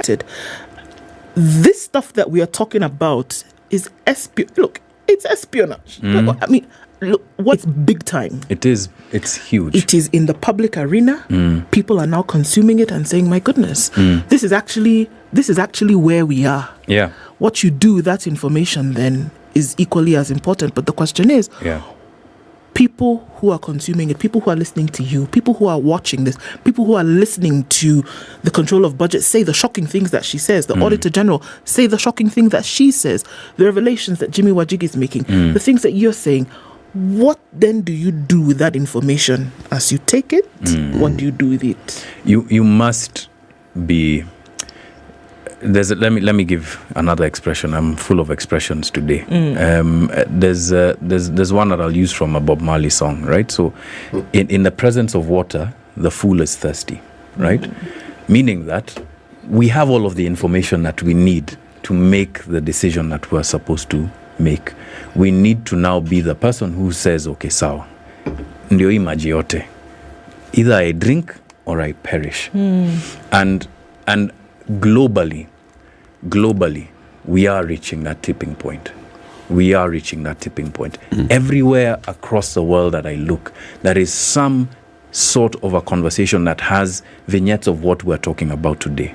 And you may call it, you may call it fatalism, you may call it God's hand in moving things. But certainly, this global cost of living crisis, the war, climate change, and then now the local politics of every country are really finally lifting the veil on what kind of leadership that everybody has been exposed to and what it is that we want. I mean, if we're having even discussions about the international financing infrastructure being best fit for people of a certain skin color who come from a certain part of the hemisphere, live above a certain hemisphere, and those conversations are not just like sort of like cult conversations that are being had or conspiratorial. They're actually being had on the main stage. Then you can tell that people across the world are waking up, and even here. And this is a beauty. My colleague Elijah Kanye and I were just thinking about this situation, and one thing he said was very astute. The best thing that Kibaki did for this country was make education free, because at some level people understand and can question what is happening. So the potential to do what it is you're suggesting exists here in this country. It exists everywhere in this country, not just in Nairobi. You're hearing the kind of quality of questions that people on the street are asking of their leaders in Malindi, in Tana River. You're hearing the same kinds of questions in Mandera and Moyale. That's an important moment, because then maybe we can recognize that the nation state that we had been taught to believe in, that is Kenya, did not exist. That we were micronations just forced together by laws and colonialism. But that culturally and economically and socially, we now have a new bond. We are now prisoners of the same kinds of, of the same jailer. And in there is some sort of camaraderie that we can build with one another and say, okay, sawa, this is now the conversation that we need to have. This is where we need to go. We shouldn't let it be captured and led by the very people who've been our jailers for a long time. It should come from us, and it's coming from us. Very well put. Very well put. There's nothing else to add. John Aladnamu and Africa Uncensored have worked on a series of stories revolving around our debt crisis as a country, and now it's coming out. 2 episodes already up on YouTube. Indebted, Kenya's Journey to a Debt Crisis. Just go and search for that on YouTube, and you watch it. They're too short, but 13 minutes. I've been told that. No sooner have you started enjoying, and then it's over. There are things that you enjoy in sips and sips.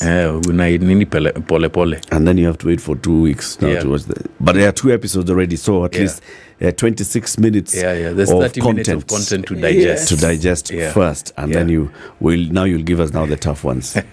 And they're coming. This next one, prepare yourselves. Asante sana. The conversation continues into the next hour. We have the boss of Human Rights Watch joining us. Maybe you can stay on for that one, because we're talking about what's happening in the country, right? Okay, I'll stay on for a bit. Sawa. Colgate, as you smile like that, go and support them, right? Walk into Naivas, purchase Colgate, and when you purchase Colgate, it goes into building 30 wells that will benefit 150,000 people across the country. 150,000 people benefiting from just water. And all because, what did you do? You bought Colgate. That's a good thing to do. That's a good thing to do, right? And Ndu, you'll also tell us about the mining fraternity and the meeting that they're having. But that is coming up shortly. Good morning.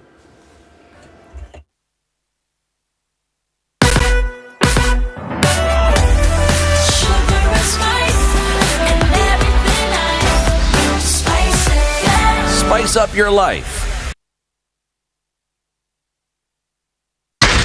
94.4 Spice FM, Nairobi. Congratulations. You've seen the hand of the Lord. Thank you very much. I've earned another title today, this morning at Spice FM. Mama Justice, I don't mind it. Joel in Kericho. Salama sana Heri, habari ya asubuhi. Salama bwana, mambo namna gani? Salama kabisa bro. Mambo ya Inamoi kuliendaje? Mambo ya Inamoi, vile nilikwambia ndugu yangu, alienda asubuhi na ile gari ya kwanza. I must have missed it. So did I. Even if somebody was to render you irrelevant, there is still work you can do. Okay, sawa. I deserve to keep you accountable. You deserve to give me a report. You don't work for me. No, I don't work for you. You work for me. Do you like that Freudian slip? Lovely, isn't it? Thank you very much. The Situation Room, Kenya's biggest conversation. All right, nothing happening. Reports of people being able to get from Mombasa Road to the Thika Superhighway all the way from Syokimau through towards the Thika Superhighway very, very quickly. 20 minutes only, what usually would take 45 at least. Not much happening in the city, obviously, because everybody has decided to stay where they are, or having left early to avoid any kind of drama. Nothing happening just yet. We're seeing empty streets in Thika, Naivasha, Nairobi Highway, cleared, very few vehicles, literally empty on Kiambu Road, no vehicles. Outer Ring around Donholm, equally clear. And we're also looking at Jogo Road around the Makadara train station. That's usually a bumper-to-bumper at around this time, is absolutely clear with nothing. Keep an eye on things. Let's take one more look in half an hour. Just in case, speak to us, Spice FM KE on Twitter. Yolanda Mulwa, DJ Absolute. When the gang is together, Got the sugar, got the spice. Yorada. Yes. I have missed you like hot hamburgers. Eh? Like hot hamburgers. You know, bad boys give more money than you can count. Hey, bad boys get more money than you can count. If it's fun, it's funky, it's fresh, you're definitely going to catch it here. I don't know what you do every day from 11 a.m. to 3 o'clock, but if I were you, I'd tune in to Sugar and Spice only on 94.4 Spice FM, Nairobi. So if you say it's on, then it's on. Yeah.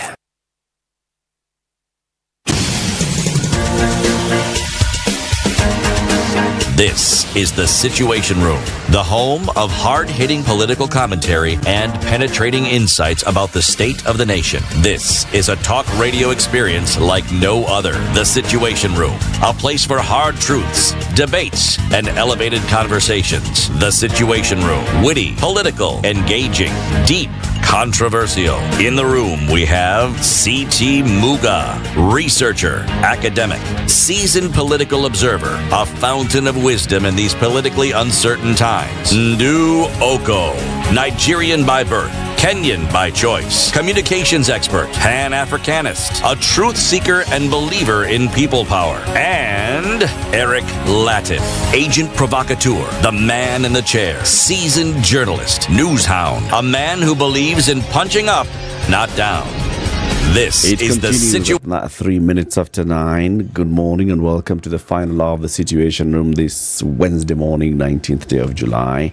So we're seeing what's happening on the roads, and we'll keep tracking and bringing you updates on what roads you can use and what roads you can avoid.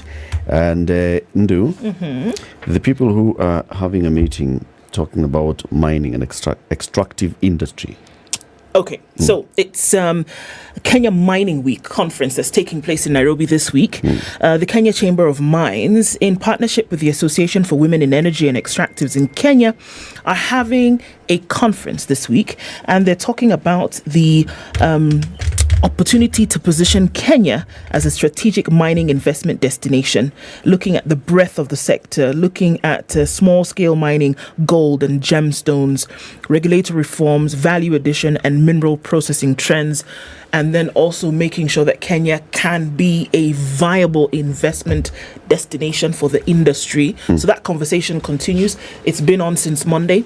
It comes to a close later today, so you can find your way there actually. And if you're an interested partner or stakeholder in the industry, this is the place to be. Very good. We have a guest who's joining us now in the studio. Tieno Namwaya is the East Africa Director at Human Rights Watch. He's in the studio. Good morning, Tieno. Good morning, everyone. Good to have you here again. I'm happy to be here. I always enjoy being here. Welcome to the hot seat of the Situation Room. John Allen was our guest in the previous hour. He stays on for a couple of minutes just to hear your words of wisdom. Yep. Words from the sage. And CT has the day's proverb. Yes, I do. Proverbs for the whole of this week are from the country of Guinea. To make preparations does not spoil the trip. To make preparations does not spoil the trip. No, it doesn't. Tiana, what do you mean? What do you think this one means? It means we have always to prepare before we embark on anything. I thought it should have ended with, rather than say does not spoil the trip, it should have said makes the trip better. Okay, so you've decided to rewrite the proverb.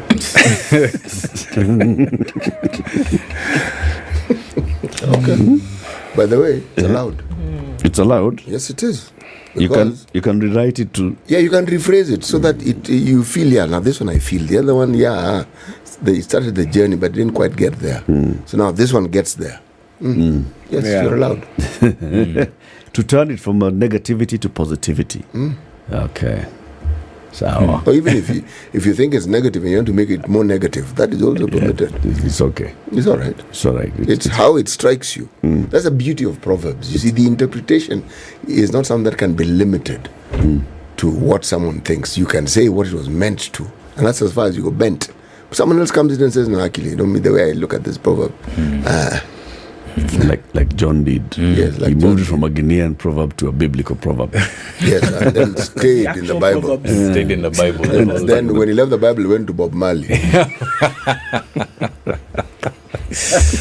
Is it? Well, there's spirituality everywhere. You know. Today is Maandamano Day. And of course, we've seen the leadership of Azimio that's been calling for this, that has called for these 3 days of back-to-back Maandamano, saying we want a peaceful demonstration. We have issues that we are raising. We'd like the people to come out peaceably and express themselves. Previously, we've seen how peaceably it has ended up being. Police clashing with some of the demonstrators, some demonstrators coming out and not necessarily clashing with the police, but clashing with other people's property, other people's businesses, with the infrastructure like roads. Now we're talking about peaceful protest. Is it really possible to have peaceful protest in the country? That's what we want to discuss with you. And previously, John had actually now raised that issue of, what really is the essence of the demonstrations that we're having? But let's start with your view. Is it possible for us to actually have peaceful demonstrations when they have such kind of political backing and push? Yeah, in every protest, there are usually two groups of people. There are those who come to protest lawfully, but there are also smaller groups of people who take advantage of that and they come to protest unlawfully. So the purpose of asking for police security or protection is basically to deal with the smaller group that comes to create insecurity. So worldwide though, policing protest is basically something that has been agreed on some basic tenets that need to be followed. And one of them is not to provoke the protesters. So even when police are present, their work generally is expected to be to deal with a smaller group that takes advantage of the protest to do other things, the illegalities. However, what we have seen, and this major concern, is that police don't come to provide the security to deal with the people who are causing or who are doing the unlawful things. They come to disrupt the protests. And from the work that we have done, partly jointly with Amnesty across the country, we found that at least for the protests that were there in March, April and May, they were mostly peaceful until the police threw tear gas at people. If you look at the Nairobi protests, the so-called protests in Nairobi, my position now has been that in fact in March, April and May they were not protests. What we saw was Raila coming out with his convoy and people coming out to greet him, which is completely allowable. But then that changed when police threw tear gas at him and the supporters. What we also found is that police went further than just throwing tear gas at Raila and his supporters who had come out, but they were also throwing tear gas in people's houses. That happened in Mathare, it happened in Kibera, it happened here, it's called what, Jericho Pipeline. And we saw it in Kondele and Nyalenda in Kisumu and many other places. Now that is misuse of tear gas. And tear gas has chemicals that can, if you exhale a lot of it or inhale a lot of it, it can lead to death. And therefore we are not surprised that out of the 16 cases of death, killings by police, that we documented between March, April and May, 4 of them were children who suffocated to death because police threw tear gas in their houses. Yeah. You know, and John, you can come in here. Going by what you're saying, people come out peacefully. People are peaceful.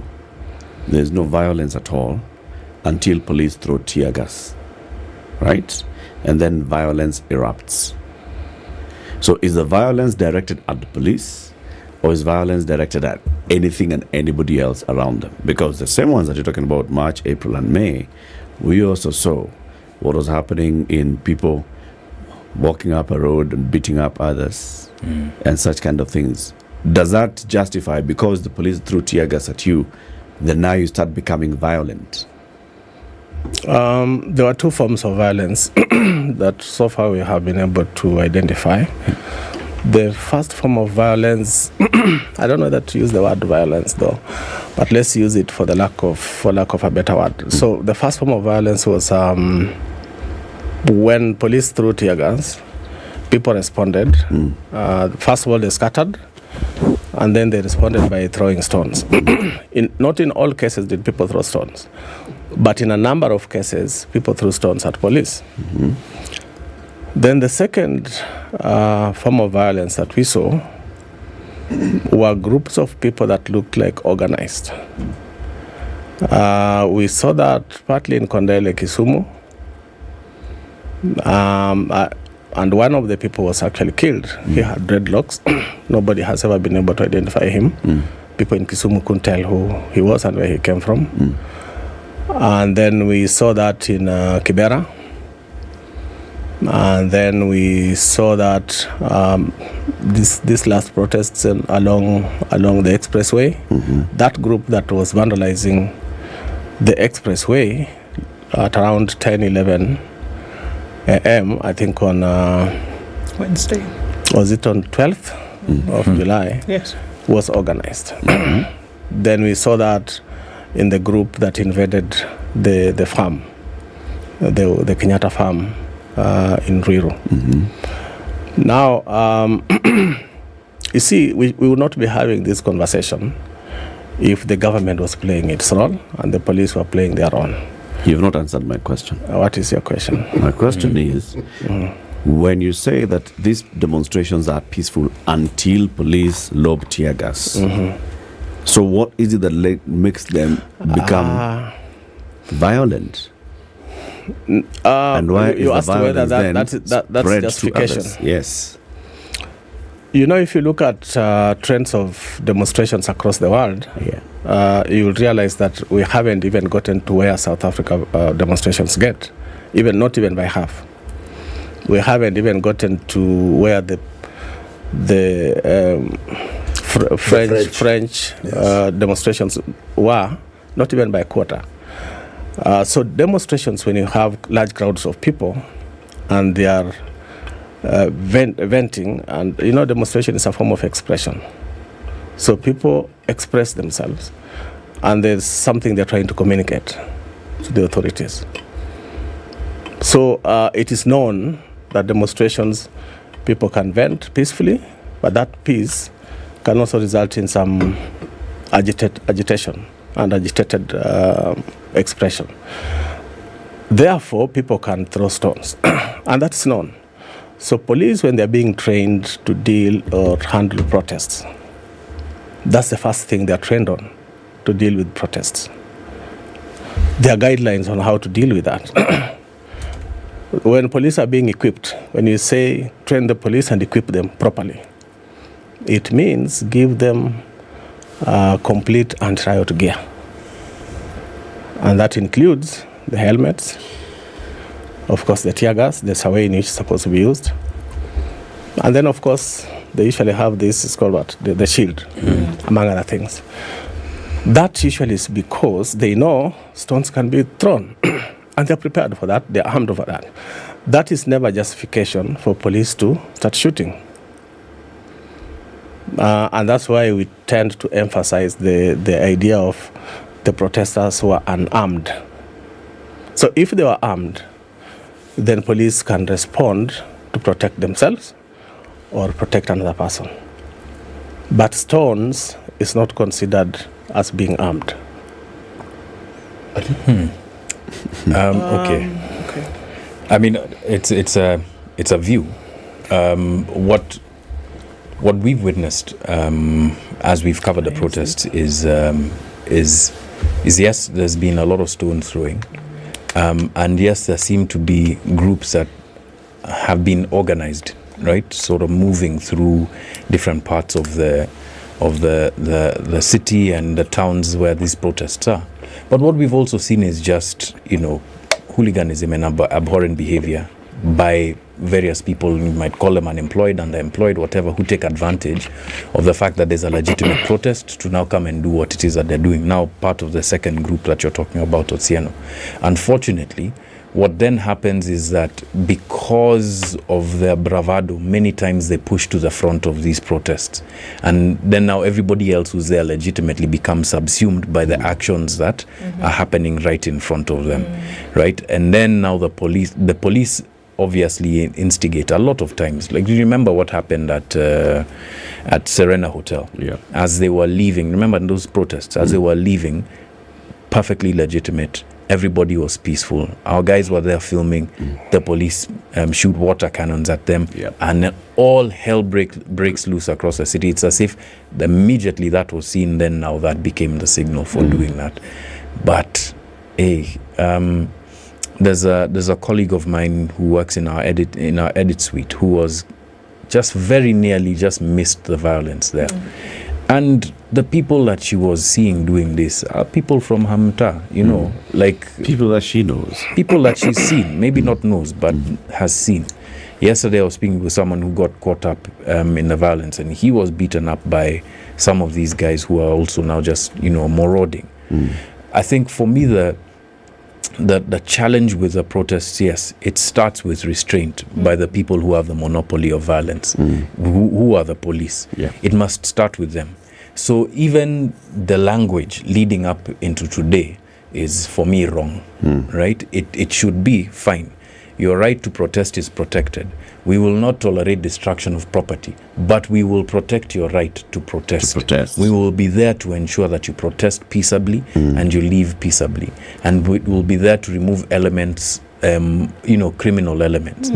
So that approach is something that you never see with the police, unfortunately. So that's interesting that you say that. So that my question would be, so then should we expect to see based on that? Is that if you have large crowds of people, because like you say, if you want to look at protests that take place in Johannesburg, for example, you have tens of thousands of people in the street walking, singing, doing whatever.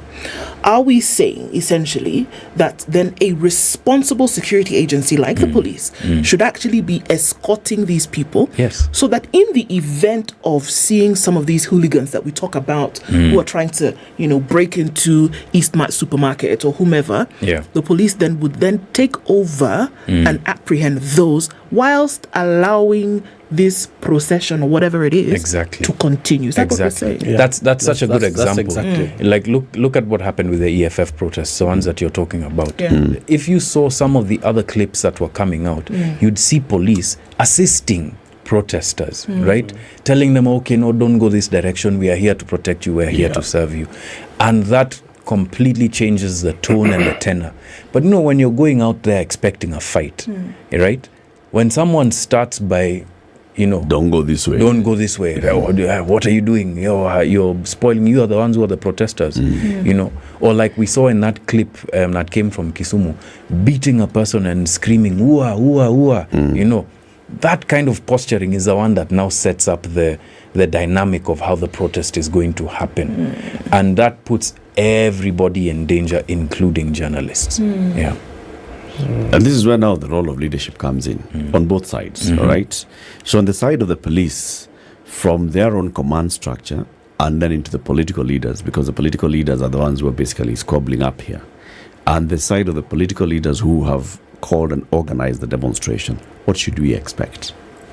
When, for example, the Azimio leadership says, you know what, we are going all out there, we want to tell the police that we want to be peaceful, and we want to tell them, please don't come and beat us and all. What should they be telling the people that they are calling out to demonstrate? And on this other side, what should Kithure Kindiki be saying? That sends the right message, like John, you're saying, that if you come out, you will be protected. I think on the part of the organizers, I think the very first responsibility is to emphasize that we are going for a peaceful demonstration or protest. And I think that far or that much they have done. Then the other bit is to inform the police. Actually, the law says inform, not seek permission. I think police are totally misinterpreting what that law says. So they're behaving like they give permission and that they can deny the permission. They don't have that authority. But I think this is an issue that we need to seek constitutional interpretation on because we see it's being misinterpreted not just by police, but even by people in senior positions in government who should know. Somebody like Kindiki Kithure is a professor of law. And he should know that he doesn't have the power to ban protests. But going back to the point I was making, so once they inform the police, I think that's where things start going wrong. Ordinarily, what should happen, police should call the organizers, they should accept the notification and seek a meeting with the organizers and begin to plan for the demonstrations alongside the organizers. And that planning includes providing security for the main procession, which is the demonstrators, and then agreeing on how to deal with the people who break away and try to start breaking the law. And the other is to just establish a rapport so that people know that police are friendly, they are fair. The key word is fairness, not even friendly. Protesters tend to oblige whenever they realize that police are fair, not unfair. And that is what is lacking the police. The police start by declaring that the protests are illegal and that they have banned the protests. And that sets the stage for confrontation. And then when after doing that, on the material day, they even make the situation worse. Let me give you an example of what happened in Kitengela on Wednesday. I happened to have been going around. I was even there when the Mlolongo situation was unfolding, and I was in Mathare when the Mathare situation was unfolding. In Kitengela, what happened was very unfortunate because it was just about 5 people who started chanting with placards, and they moved like 10 meters and then came back, maybe 20 meters, then came back. By the time they came back, they had been joined by about 50 people, so the crowd had swollen. I don't know whether the police panicked because I didn't see any reason at all to do for what they did because the crowd was very peaceful. The only thing they were doing were chanting on the roads. They had not even left the road. And if I remember well, it was the OCS Kitengela who threw tear gas at the crowd. And that's what caused the chaos. That's what ended up now with everything getting out of hand and out of control.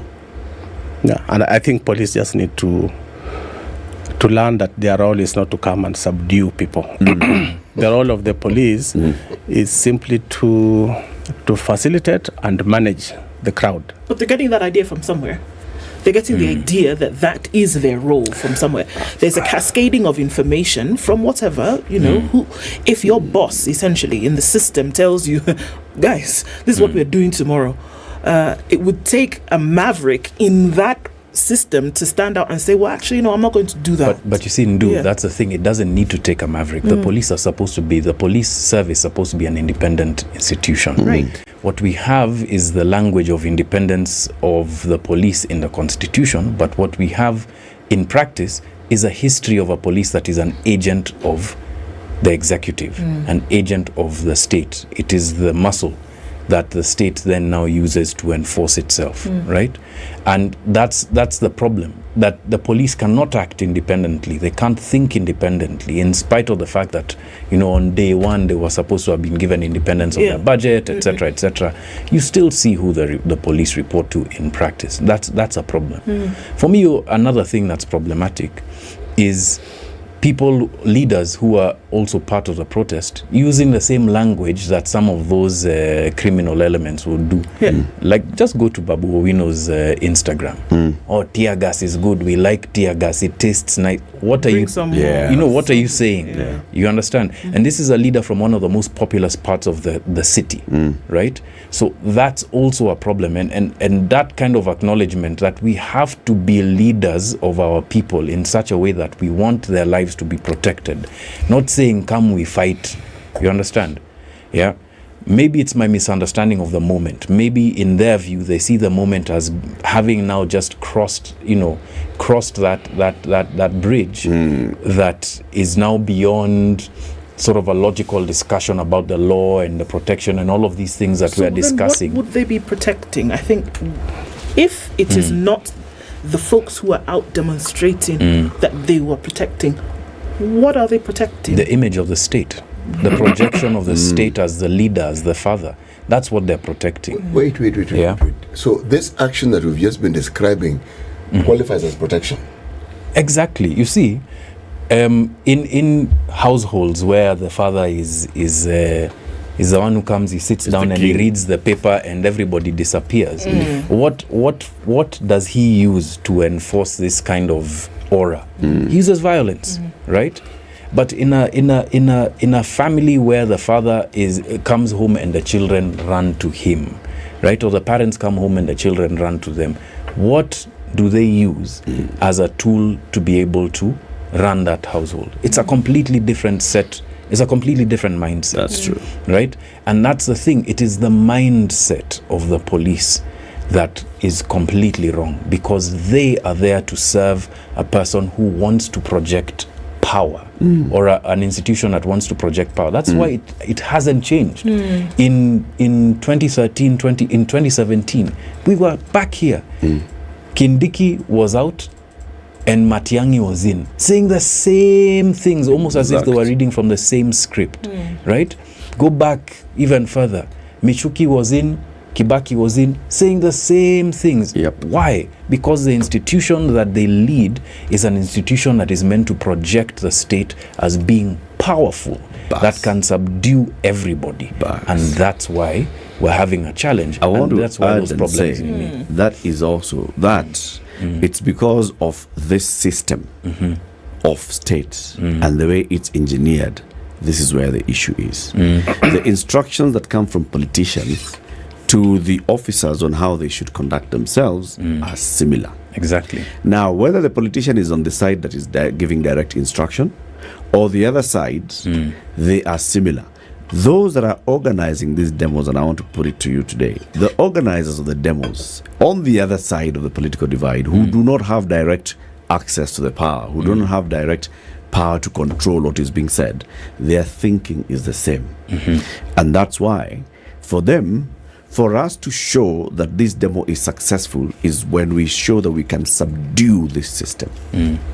So they're not coming out to demonstrate and to protest and to voice their views and to air their grievances. They are coming out to subdue the system.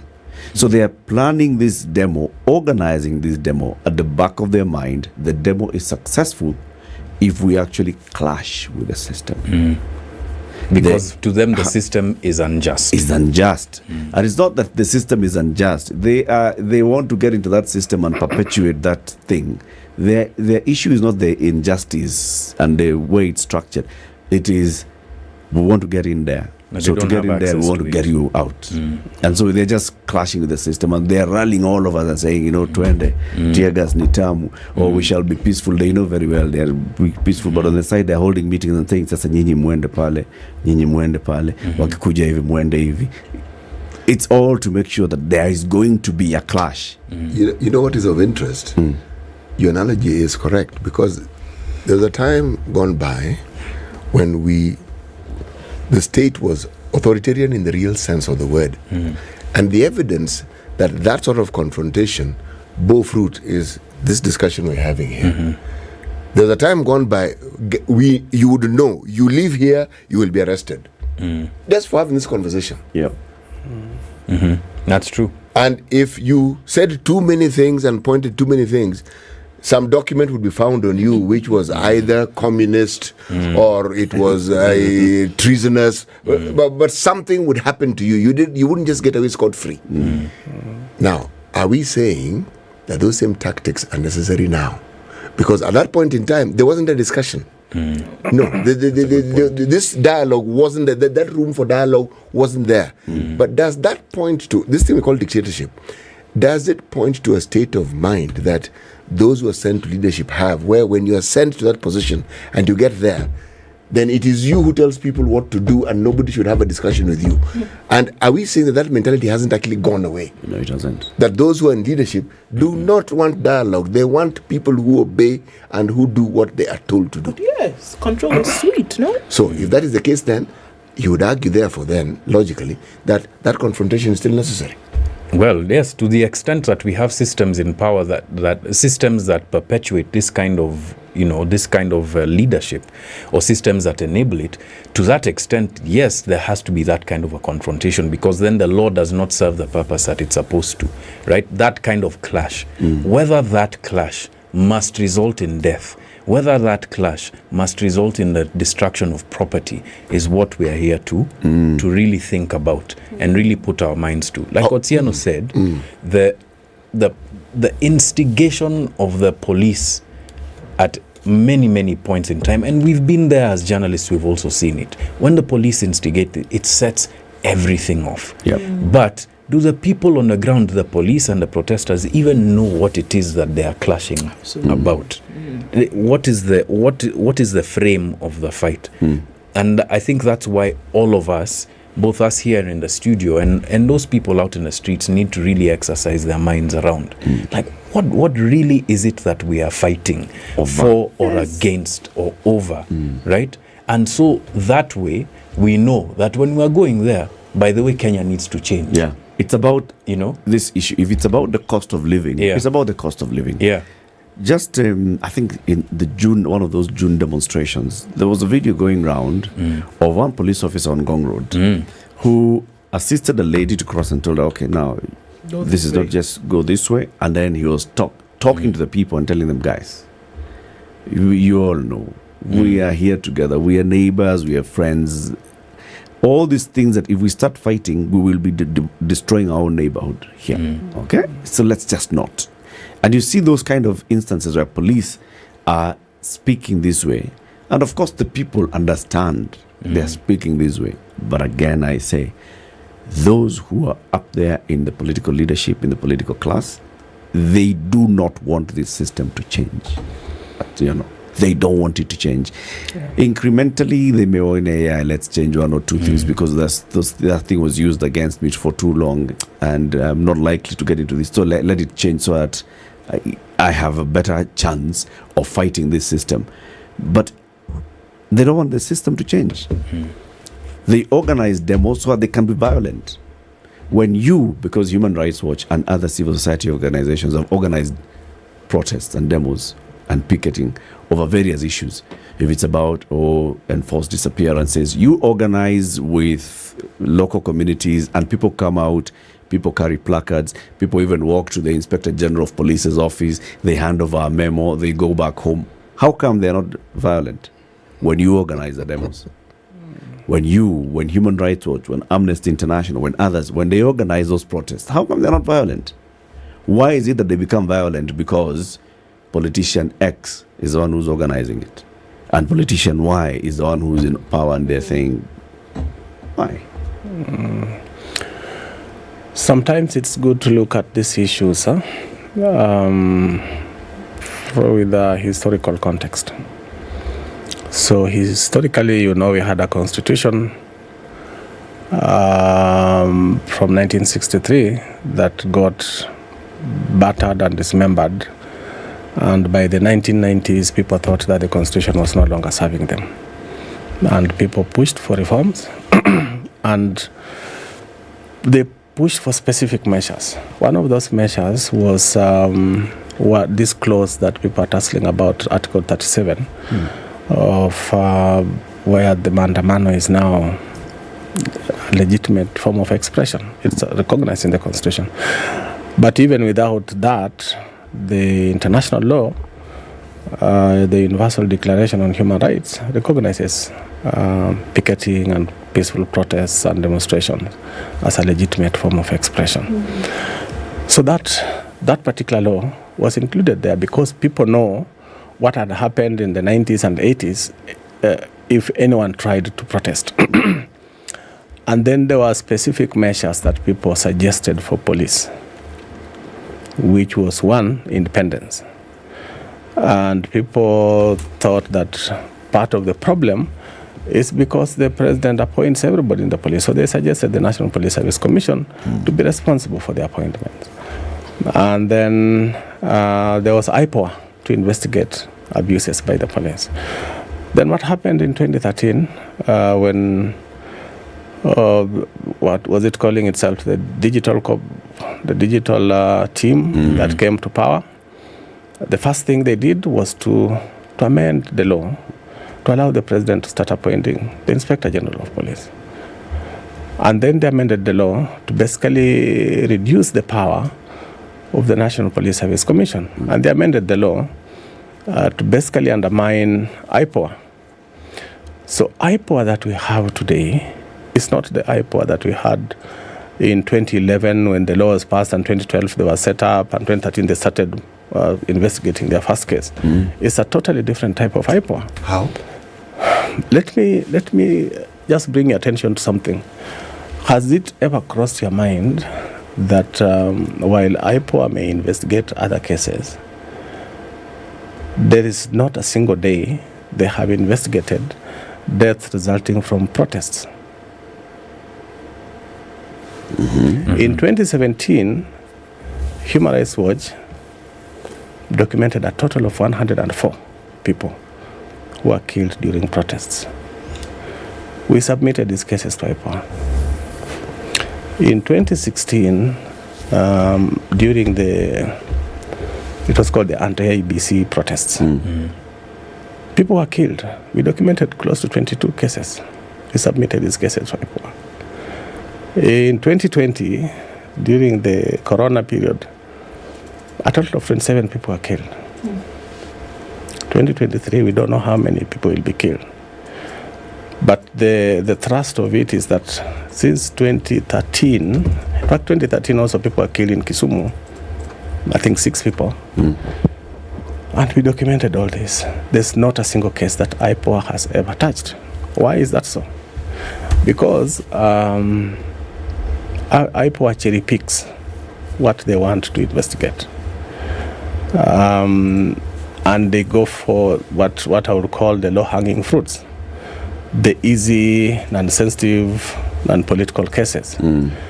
And you can justify that by saying even during the disappearances and extrajudicial killings in the northeastern Kenya and the coast region and parts of Nairobi, there were a lot of people who disappeared. And we did document some cases. Some of them were very straightforward. Somebody goes to a police station with his brother, and police take him to a room. They want to interrogate him, and the man disappears in a police station. To this day, has never been seen. But you give IPOA those cases, they can't hold anybody to account. Why? IPOA at that time kept insisting they don't want to be seen to be standing on the way of the war against terror. But they missed the point. Generally, the point I'm making is that we clawed back a lot on some of the changes that we made, as a result of what happened. Bas. And now you see... And we are in agreement. The thing is, superintended by whom? The same people who are in office today claiming we are not going to allow, and their brothers who are on the other side today saying we are going to force you to do it. Okay? So they are not interested in... Some of those Jubilee people are the ones who are calling us to the streets today. See my point? Let's take a break anyway. It's 19 minutes to 10. Otieno Namwaya is the East Africa Director at Human Rights Watch, and Jolan Andamu, who's been with us since 8 a.m., is the founder and CEO of Africa Uncensored. Peaceful protests are political leaders misleading the public. All right. This is the Situation Room, the only way to start your day. Hey, you're good? It's been a minute. I don't see you at the apartments these days. I'm good when I moved. Ah, better job, a better pay, more rent, huh? Wapi Omera, call me homeowner. Yeah, right. What are you talking about? Listen, I was tired of paying rent. So, I remember I always told you, I need my own place. Where? See, you must be earning a pretty penny to have bought a house or even be paying a mortgage. No. I got on to Boma Yangu. It's a government-owned project for affordable housing. Now, what is that? Live the dream, owning your home. Log on to www.bomayangu.co.ke or dial *832# or walk into any Huduma Center countrywide and start your journey towards home ownership today. No matter. The twist of church adherents getting involved in crime explores our inner turmoil and conflict of faith versus money. Kubaya, we don't have enough money. Kwani, how bad is it? It's really bad. Find out how actions and sins are justified as being for the greater good in Faithless. Do what you have to do, because if not... Tune in to Sugar and Spice to find out more about Faithless and why you should subscribe to Showmax. All right, so that's the problem we've not had this morning. And we're getting closer to the 10 o'clock hour, and probably will continue like this for most parts of today. We're looking still at essentially easy streets for quite a number of places. Looking at snapshots from Thika Road, Islay, the middle of the city. Some vehicles moving here and there without too much of an issue, but empty streets more or less. We'll see how that goes through the morning. Talk to us on Spice FM, KE on Twitter.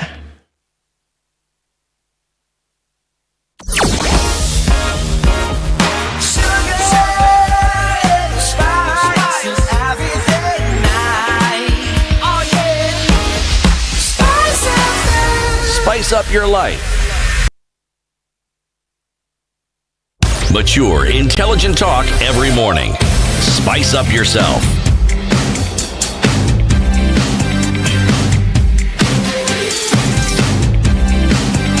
Mornings done right. 94.4 Spice FM, Nairobi. Bomayangu portal again and tell us where are these houses. Okay, so around the country, different parts. Starehe constituency here in Nairobi, Bondeni in Nakuru, Kiambu, Ruiru, Machakos, Athi River town, and also looking again in Athi River, in the middle of the city, Kilifi County, Mtwapa, Kajiado County, Rongai, and Mvita constituency in Mombasa. Quite a number of units available. And what is Bomayangu saying that you can do?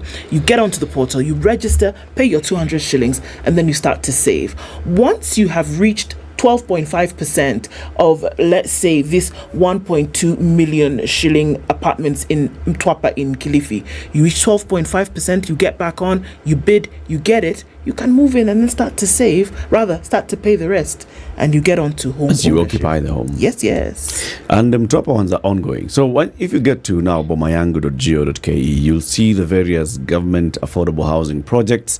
There are those that are ongoing, there are those that are completed, like the Rongai one, King Serenity one, completed, and then you select which one would you like to purchase, and you get into that journey of home ownership. Otieno Namwaya is still our guest in the studio. He's the East Africa boss at Human Rights Watch. We are talking about the police, and before we took the break, you were telling us about the way our institutions, which you created with the new constitution of 2010, Then we started bastardizing them slowly and slowly. Talked about the National Police Service Commission, the Independent Policing Oversight Authority, the Kenya National Commission on Human Rights. All these together should basically be conducting those investigations to ensure that people's rights are protected. Right? Yeah. So, why was it so easy to start, bastardizing them so soon after we gave ourselves a constitution? I think it's a question of leadership, like you said. I think towards the end of Kibaki's reign, I think he was convinced. He resisted earlier, but he was convinced that a new constitution and these new measures that were being suggested, they were not just being suggested by Kenyans. I think the Kriegler Commission suggested changes at the IBC. The Waki Commission suggested changes in the police. The Justice, the Philip Alston report just suggested changes at the police, among others. So Kibaki was actually convinced that this was a good thing. And he took off very well, jointly with Raila then, who was the Prime Minister. And all these institutions were set up. But as soon as the Jubilee administration came to power in 2013, we saw two things. One was a slowdown in implementing the remaining pieces of legislation. That's why by 2016, when they should have finished implementing all the laws, they still hadn't done it, and they needed to extend the time period, if you remember. Up to now, there are laws that have never been redone or reviewed, like the Penal Code, the Public Order Act that they are now citing, they want to amend to limit free expression. Those were supposed to have been reviewed and aligned with the new constitution. So they slowed down. Within 5 years of promulgation. Yeah. So the first one was slowed down. The second one, we saw an active attempt to claw back on some of the measures that had been created, undermining or reducing the independence of the key institutions, the office of the Inspector General. The Inspector General was supposed to be independent. He was not supposed to be the kind of person who is summoned by Gachagua to be given directives on how to deal with protesters, because then he becomes a political stooge. And that is what caused problems in 2007, because the police were partisan. So it was suggested these police have to operate independently. But now we are back there. Then we saw the introduction of the security laws, which were basically making nonsense of the new constitution. And many other amendments that have been done. Even today, the budgeting process, for example, I'm just deviating a bit, that was envisaged in the constitution is not being followed. So the people who came to power soon after the 2010 constitution have failed to implement the constitution the way it is, and that's why there's even this attempt to remove that provision that allows people to demonstrate as a way of expression. Yeah, and I think Ruto and Uhuru Kenyatta are one and the same thing. Do you think that from what we see, look, honestly, we don't know what to expect today. We have an inkling, an idea of what may happen. There's fear, there's trepidation amongst people. But then there's people who still genuinely want to talk about the ills, or rather talk about the tension that they feel having to operate within the country. Do you think that there will be some kind of recompense? Will there be an understanding of the true issues here? Because unfortunately, the battle that we're seeing being played out here is not of the true issue. It's not the true issues. What are the true issues, and where do we find the true issues? The true issues are that people are in their houses today, number one, scared. Number two, the true issues is that it may be a global problem, but it's a Kenya problem. People talk about, yes, there's cost of living is high around the world, yes, but it is a problem in Kenya. And they look up to a leadership and a government who say, you should at least be able to do something about it and to be able to cushion the people in one way or another. So you raise an important issue there. You know, the reason, like I said, the reason why people are on the streets is because they're expressing themselves over something. They don't seem to feel like they're being heard. By the time people go to the streets, they feel like the leadership is not hearing them. So I would have expected that alongside trying to get people to stop demonstrating, either by force or without force, the government will be making some serious steps to try and address the grievances that people have. The taxation issue, the corruption issue in the government. It's just like people now forgot about fighting corruption. And then the rising cost of living, which I think this government had committed to many things about. And of course, the careless utterances, the bravado that people say. I think there are a lot of things that you talk to Kenyans and you feel they don't feel happy about. So they expect some changes, like the utterances that Mheshimiwa Moses Kuria, maybe I shouldn't even call him Mheshimiwa, makes under the 2010 Constitution. Chapter 6 of the 2010 Constitution, Moses Kuria should not be in office. He should resign. If he doesn't resign, then President William Ruto is supposed to fire him. But none of that has happened because these people don't believe in the Constitution. So I don't know. It's all a question of leadership. Whether the leadership is responsive or not responsive. And what I'm seeing is that the leadership is not responsive and Kenyans will continue to get more and more frustrated. Yeah. Like Ndu is asking, are these demonstrations focusing on the real issues or are the real issues being used as a tool to advance another agenda? I think it is both. If you look at the demonstrations of March, April and May, it was more of IEBC, the server, and the elections. And if you look at the turnout, until Raila came out to move around the city, the turnout was very low. So it's until he came out, because of his stature, people came out to greet him. So in my view, they weren't demos. But now when as in to say hello and then go back, or they just continue to hang around? There was spontaneous word of mouth that Raila ameonekana, so come. People came out, and in some places he stood to talk to him. He stood to say hi to them and to talk to them. But now when you look at the current situation, people are coming out in large numbers, even before they see Raila. Like in the last demo, I don't think Raila came out. But the numbers of people who came out were huge. And that means people feel angry. But now with Azimio having the grievances they had before, they are riding the wave. So on the one hand, it is true, people are exploiting this. But on the other hand, it is true that there are genuine grievances that people have that the government is not responding to. Okay. Yes. Now, if indeed the people have their own genuine grievances, why aren't the people organically organizing these demos? Why are the people waiting for Raila to call the demos, for Raila to give an itinerary of where he'll be so they can come and greet him while at the same time expressing themselves? Why not see citizens with their various structures? Because it's not like we lack structures beyond the political formations. We have other structures. There are lots of organic formations around the country. If you go around the country, you'll see Bunge la Mwananchi. People do a lot of things in Bunge la Mwananchi.